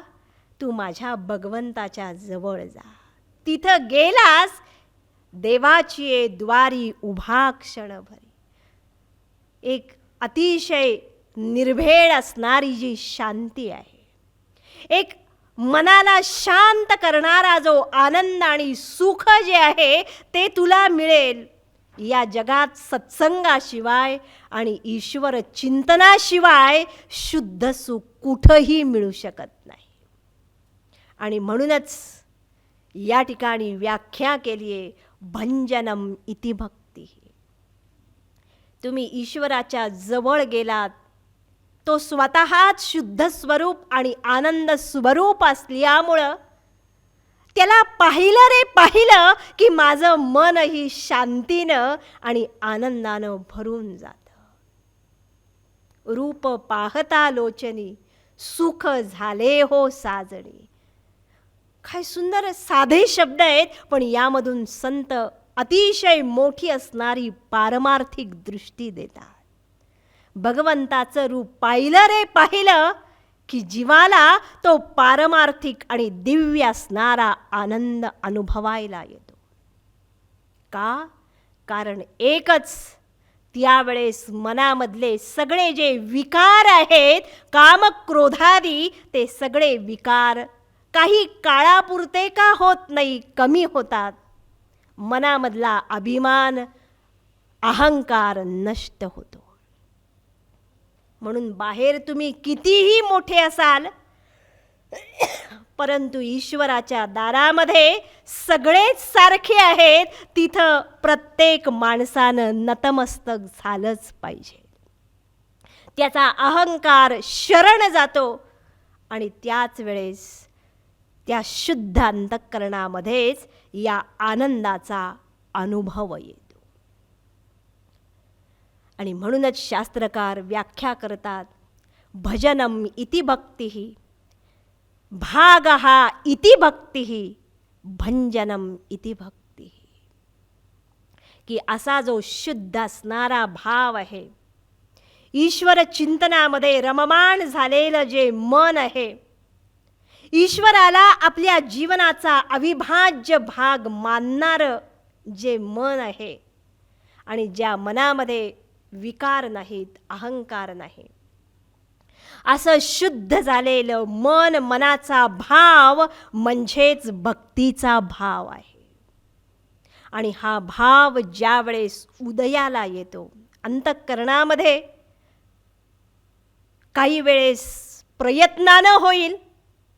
सरांनी सुरुवातीला फार एक सुंदर वाक्य वापरलं, काही वेळेस प्रयत्न करून हा भाव उदयाला येईल, ज्ञानानं होईल. पण काही वेळेस का कुणाला माहीत, जीवनामध्ये आपण जीवन जगत असतो, एखादा प्रसंग निमित्त मात्र घडतो आणि जीवनाला कदाचित एकदम कलाटणी मिळते आणि त्या ईश्वराबद्दल एक शुद्ध असणारा प्रेमाचा आणि भक्तीचा भाव उदयाला येतो. काही वेळेस नास्तिकाचा सुद्धा आस्तिक मनुष्य होऊ शकेल.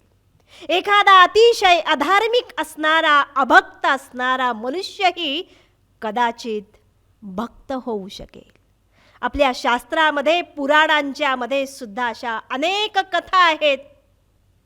पुराणांच्या मध्ये तर काही कथा अशा आहेत, काही वेळेस असुर कुलामध्ये जन्म आहे, पण ते असुर आणि दैत्य भगवंताचे अनन्य भक्त आहे. अशी अनेक उदाहरणं आहेत. आणि अशी ही भक्ती, असा हा शुद्ध असणारा भाव, प्रेम का उदयाला आलं, याही प्रश्नाचं उत्तर देता येत नाही. तू माझ्यावर प्रेम का करतोस, आहे उत्तर. व्यावहारिक प्रेम असेल तर त्याच्या मागं स्वार्थ आहे, पैशाचा असेल, धनाचा असेल, प्रसिद्धीचा असेल, पण त्याला प्रेम असं म्हणता येत नाही. कारण स्वार्थ पूर्ण झाला की ते प्रेमही संपतं आणि सगळेच भाव संपतात.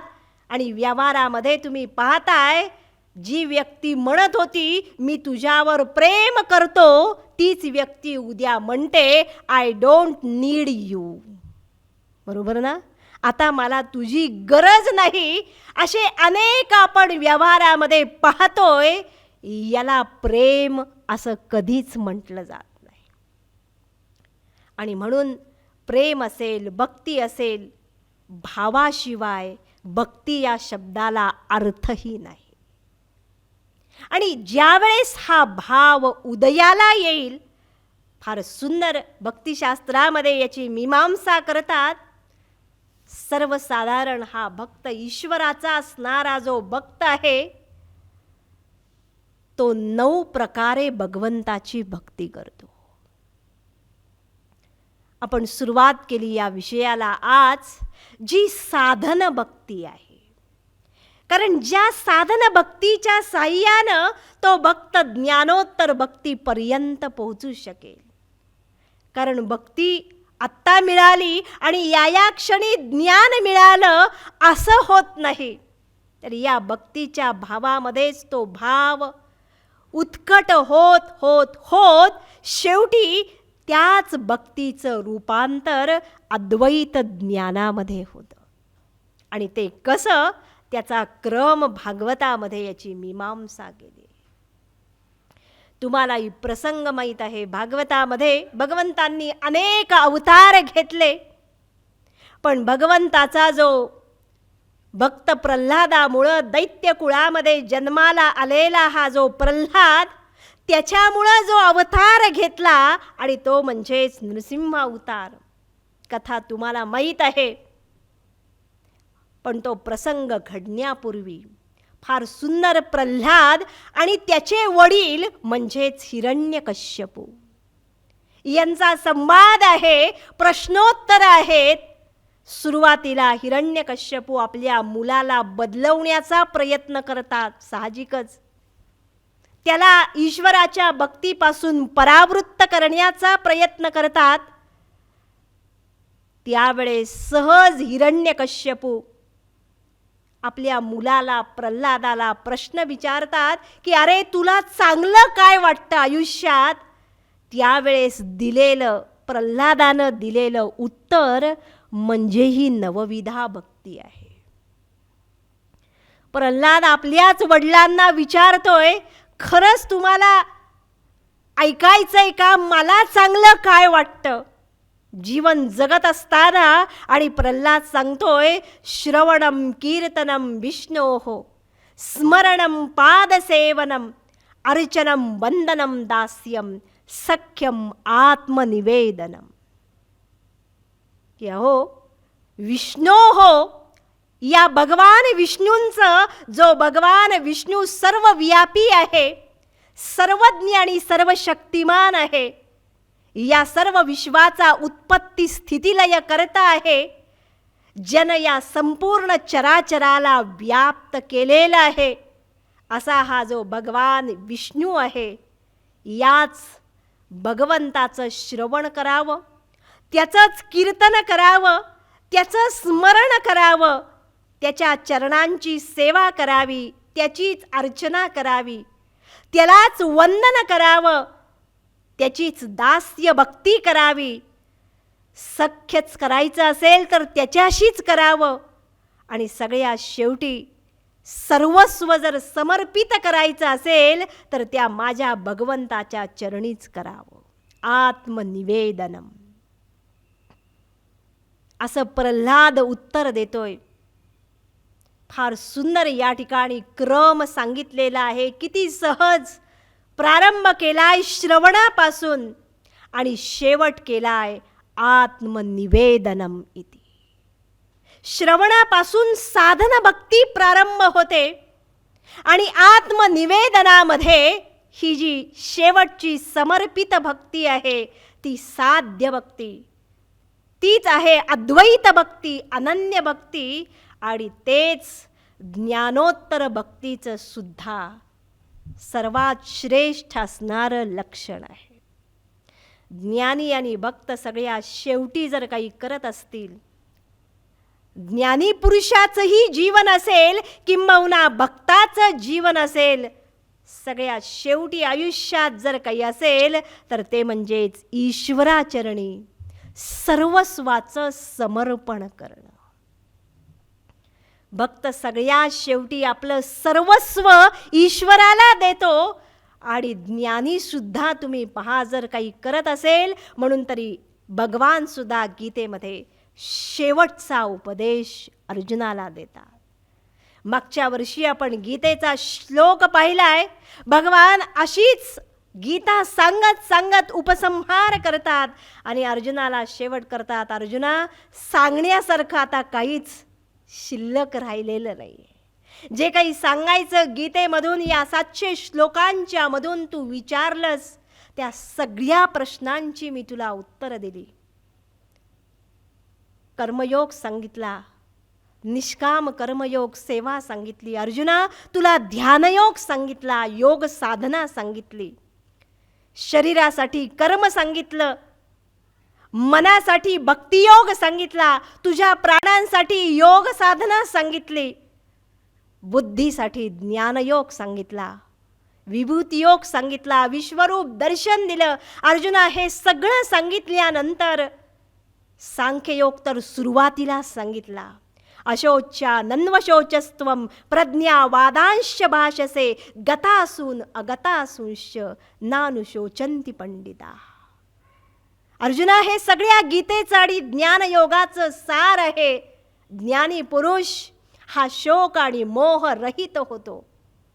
ज्ञानी पुरुष हा समर्पित होतो. आता सगळं सांगितल्यानंतर शेवटचा उपदेश अर्जुनाला भगवान देतात. अर्जुना आता जर काही करायचं असेल एकच कर, सर्व धर्मान् परित्यज्य मामेकं शरणं व्रज अहं त्वा सर्व पापेभ्यः मोक्षयिष्यामि मा शुचः. सगळ्या कर्मांचा, सगळ्या धर्मांचा, तुझ्या सगळ्या अभिमानाचा, जे जे तू माझं म्हणून पकडलंयस अर्जुना, या सगळ्याचा तू त्याग कर आणि माम एकम शरणम व्रज. काय सुंदर शब्द वापरतात भगवान. मला एकालाच म्हणजे एका ईश्वरालाच तू शरण ये. आणि या शरणागतीचंच फळ आहे अहं त्वा सर्व पापेभ्यः मोक्ष इष्यामि मा शुचः. या सगळ्या संसारामधून, या सगळ्या दुःखांच्या मधून मी स्वतःच तुला बाहेर काढेन. आणि म्हणूनच या ठिकाणी फार सुंदर प्रारंभ होतो. श्रवणम कीर्तनम विष्णोः स्मरणम पादसेवनम. क्रमानं या अनेक साधना आहेत. श्रवणामधून, कीर्तनामधून, स्मरणामधून, या सगळ्या शब्दांच्या मधून, या साधनांच्या मधून या भक्तीच्या भावाचा आविष्कार होत जातो. कारण सुरुवातीला जरी सांगितलं भक्ती ही अनिर्वचनीय आहे, तरी सुद्धा आपल्या अंतःकरणात जो भाव आहे, जे प्रेम आहे, जी भक्ती आहे, ती व्यक्त तर झाली पाहिजे. बरोबर ना? ज्याच्यावर मी प्रेम करतोय त्याच्यापर्यंत तो भाव, बरोबर ना, पोचला तरी पाहिजे. नाही तर ते प्रेम काय होईल? शब्द तुम्हाला माहिती आहे, एकतर्फी प्रेम होईल. बरोबर आहे ना? मी असं हे एकतर्फी प्रेम होईल. आणि म्हणून परस्परम हे प्रेम जर ज्याच्यावर मी करतोय त्यालाही समजलं पाहिजे. बरोबर ना? आणि म्हणूनच हे प्रेम असेल, शुद्ध भक्तीचा असणारा जो भाव आहे, हा भक्त ते व्यक्त अनेक प्रकारानं करतो. आणि हे जे प्रकार आहेत, या ज्या सुंदर असणाऱ्या साधना आहेत, केवळ व्यक्त करत नाही, तर या साधनांच्या मधून तो प्रेमभाव आणि तो भक्तीचा भाव प्रतिक्षणम वर्धमानम इति. व्यावहारिक प्रेम सुरुवातीला खूप असतं, पण काळाच्या ओघात बरोबर ना? तुम्ही पहा, आपोआप कमी कमी कमी होत जातं आणि एक वेळ अशी येते की आता बास 2 दिवस जरा तोंड दाखवू नकोस. तुम्ही नाही म्हणणार, मी म्हणते. एवढा उबग येतो, याचं कारण ते व्यावहारिक स्वार्थानं काहीतरी कामना ठेवून केलेलं प्रेम आहे. आणि याउलट हे दिव्य असणारं जे ईश्वर प्रेम आहे, भगवंताबद्दल असणारं जे प्रेम आहे, या जगात युगानुयुगांच्या मध्ये जे श्रेष्ठ भक्त होऊन गेले, ज्यांनी आपलं संपूर्ण जीवन या मार्गामध्ये या भगवंताच्या चरणी समर्पित केलं, असे 1 नव्हे 2 नव्हे, आपल्याही या भूमीमध्ये असे अनेक संत आणि त्यांची श्रेष्ठ चरित्र आपल्या डोळ्यासमोर आहे. किती ईश्वरमय जीवन जगावं, संपूर्ण माझं कर्म, माझं मन, माझी बुद्धी, माझं संपूर्ण जीवन काया वाचा मनसा ईश्वरमय व्हावं. आणि असं जीवन जे जगले असे हे भक्त, त्यांचं प्रेम जर असेल तर नारद महर्षी वर्णन करतात, प्रतिक्षणम वर्धमानम इति. क्षणाक्षणाला ते वर्धन पावतं. आणि तेच प्रेम सुरुवातीपासून अतिशय खालच्या असणाऱ्या स्तरापासून तोच भाव त्या भक्ताला परमोच्च उत्कट असणाऱ्या अवस्थेपर्यंत घेऊन जातो. आणि त्या भावामध्ये भक्त आणि ईश्वर 2 न राहता दोघही एकरूप होतात. म्हणून भक्तीची सुरुवात असेल तर सुरुवात सांगतात, ईश्वराची स्थापना भक्ताच्या हृदयात होणं ही आहे सुरुवात. आणि सोप्या भाषेत भक्तीचा शेवट असेल तर ईश्वराच्या हृदयामध्ये भक्ताची स्थापना होणं. भगवान गीतेमध्ये अनेक वर्णन करतील. उद्या परवा आपण पाहू. भगवान सांगतात, अर्जुना, प्रियो हि ज्ञानिनोत्यर्थम अहम सच मम प्रियः. पहिल्यांदी भक्त ईश्वरावर प्रेम करतो, अनन्य प्रेम करतो, त्याचं स्वतःचं असं काहीच राहत नाही. आणि नंतर मग ईश्वर आपल्या भक्तांच्यावर प्रेम करतो. श्रीमद भागवतामध्ये 10व्या स्कंदामध्ये शेवट करताना नारद महर्षी आणि भगवान यांचाही संवाद होतो. शुकब्रह्म वर्णन करतात की त्या ईश्वराला सुद्धा आपल्या भक्ताचं तीव्रतेनं स्मरण होतं. दोवरी दोनी भुजा आलो घेऊनी, आलिंगा वया लागोनी तयाचे अंग. ज्ञानदेव फार सुंदर वर्णन करतात. आपल्या भगवंताला 4 हात का आहेत? दोवरी दोनी भुजा आलो घेऊनी. 4 हात घेतलेत कारण माझ्या भक्ताला आलिंगन द्यावं अशी माझी इच्छा आहे. तो पहावा हे डोहाळे, म्हणून अचक्षुषी मज डोळे. माझ्या भक्ताला डोळे भरून पहावं म्हणून चक्षुरहित असणाऱ्या परमात्म्याला, निर्गुण निर्विशेष असणाऱ्या परमात्म्याला सगुणत्व प्राप्त होतं. आणि असा हा सुंदर असणारा जो भक्तीचा प्रवास आहे, भक्तीची परमोच्च असणारी जी अवस्था आहे, ज्याला शब्द वापरलाय ज्ञानोत्तर भक्ती, साध्य भक्ती. भगवान त्यालाच शब्द वापरतात, एक भक्तीर विशिष्यते, अनन्य अव्यभिचारिणी भक्ती. आणि ही भक्ती खरोखरच काय आहे?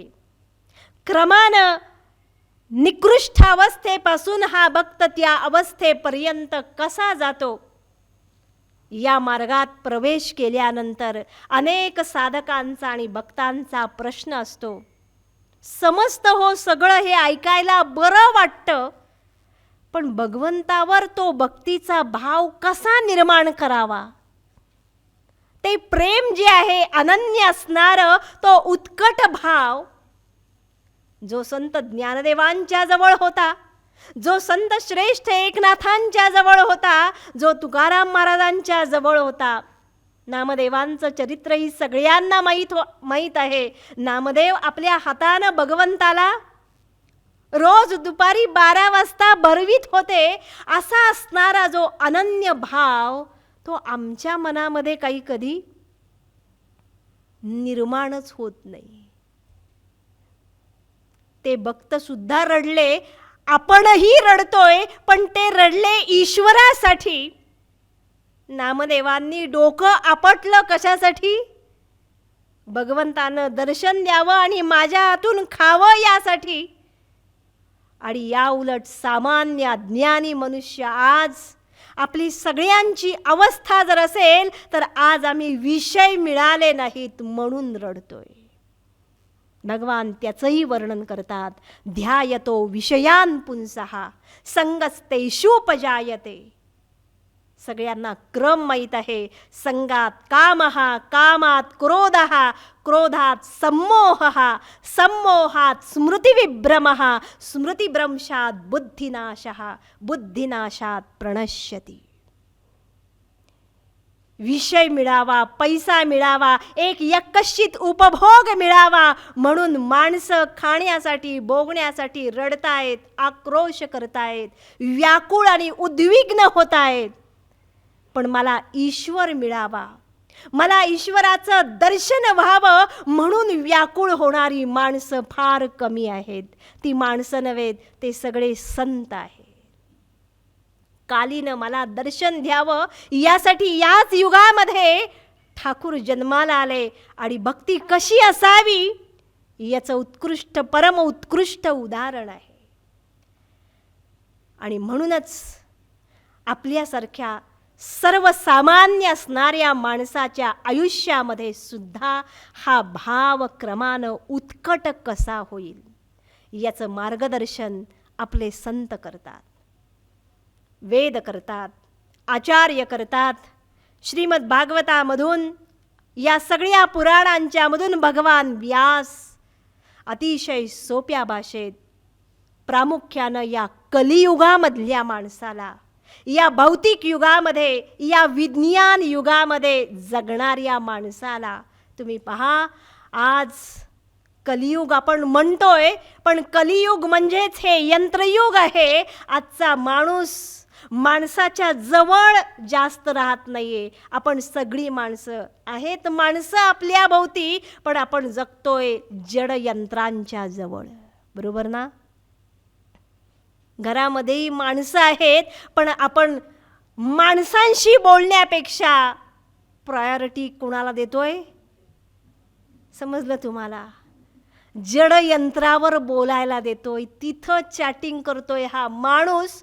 दुर्दैव हे आहे, आजचा हा माणूस जडाबरोबर जास्तीत जास्त काळ जगतोय.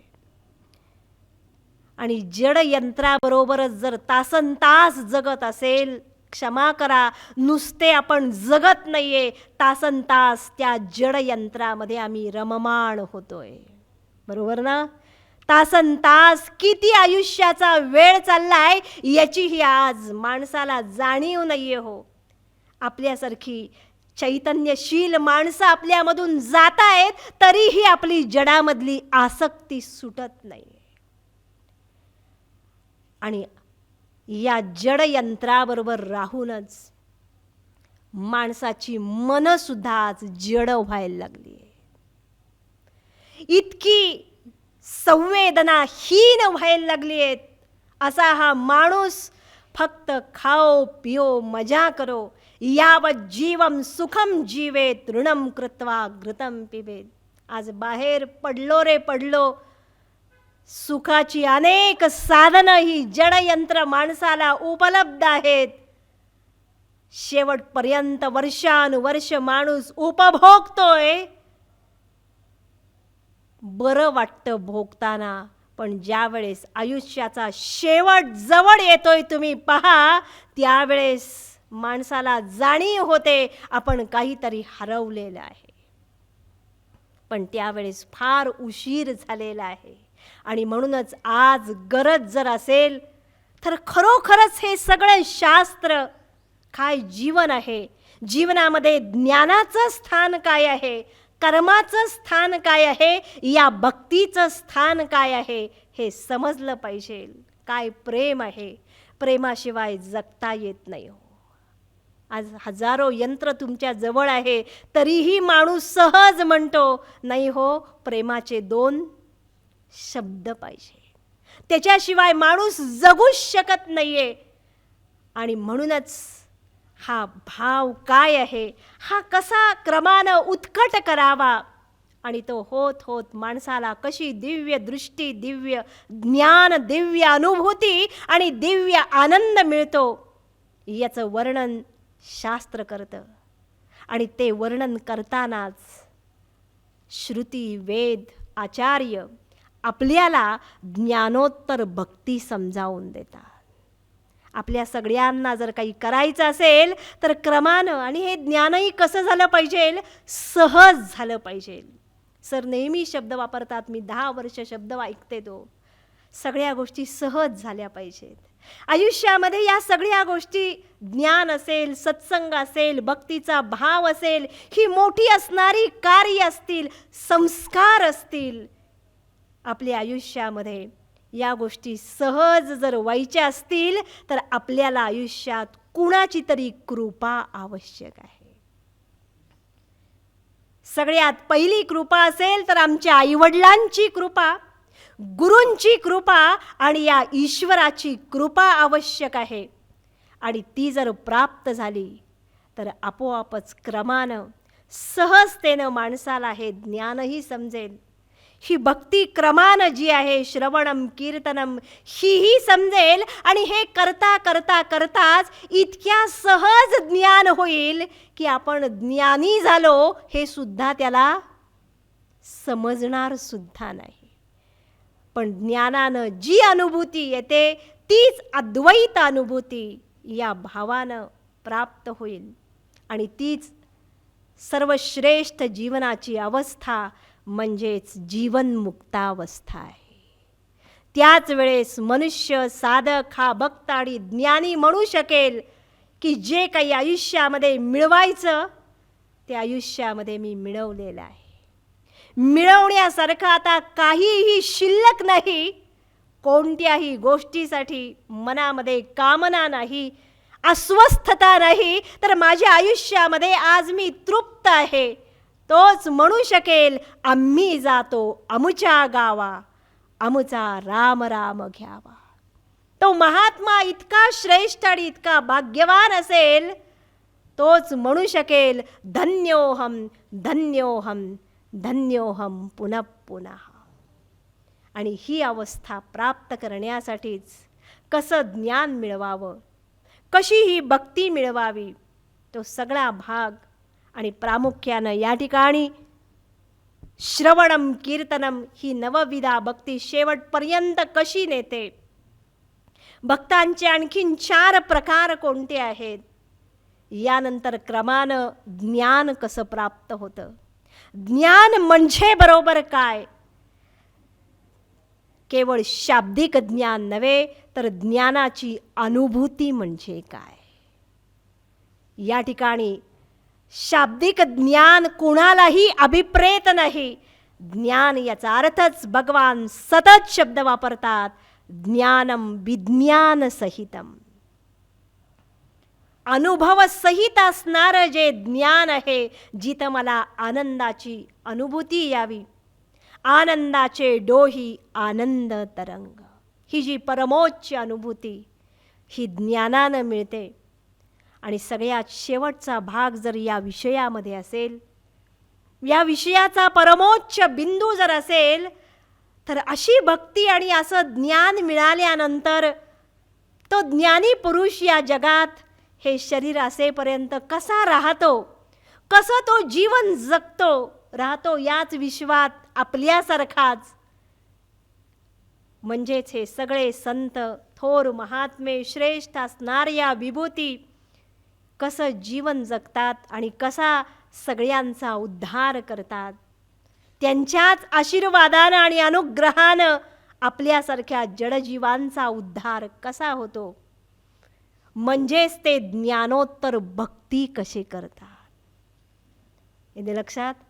कारण ज्ञान झाल्यावर जर तो म्हणेल आता भक्ती वगैरे माझं काम नाही, तर तो दुसऱ्या लोकांना, समाजाला भक्तीचा उपदेश करूच शकणार नाही. बरोबर ना?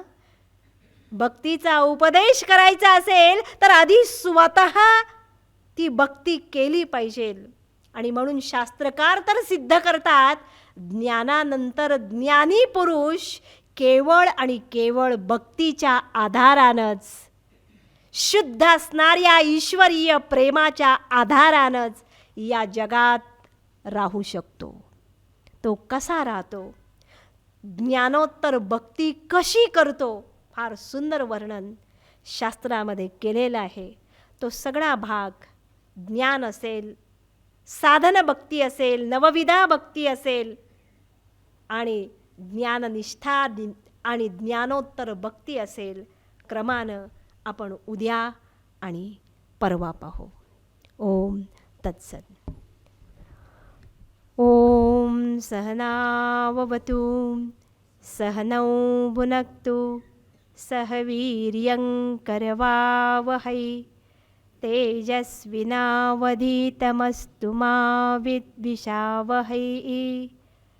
ओम शांती शांती शांती.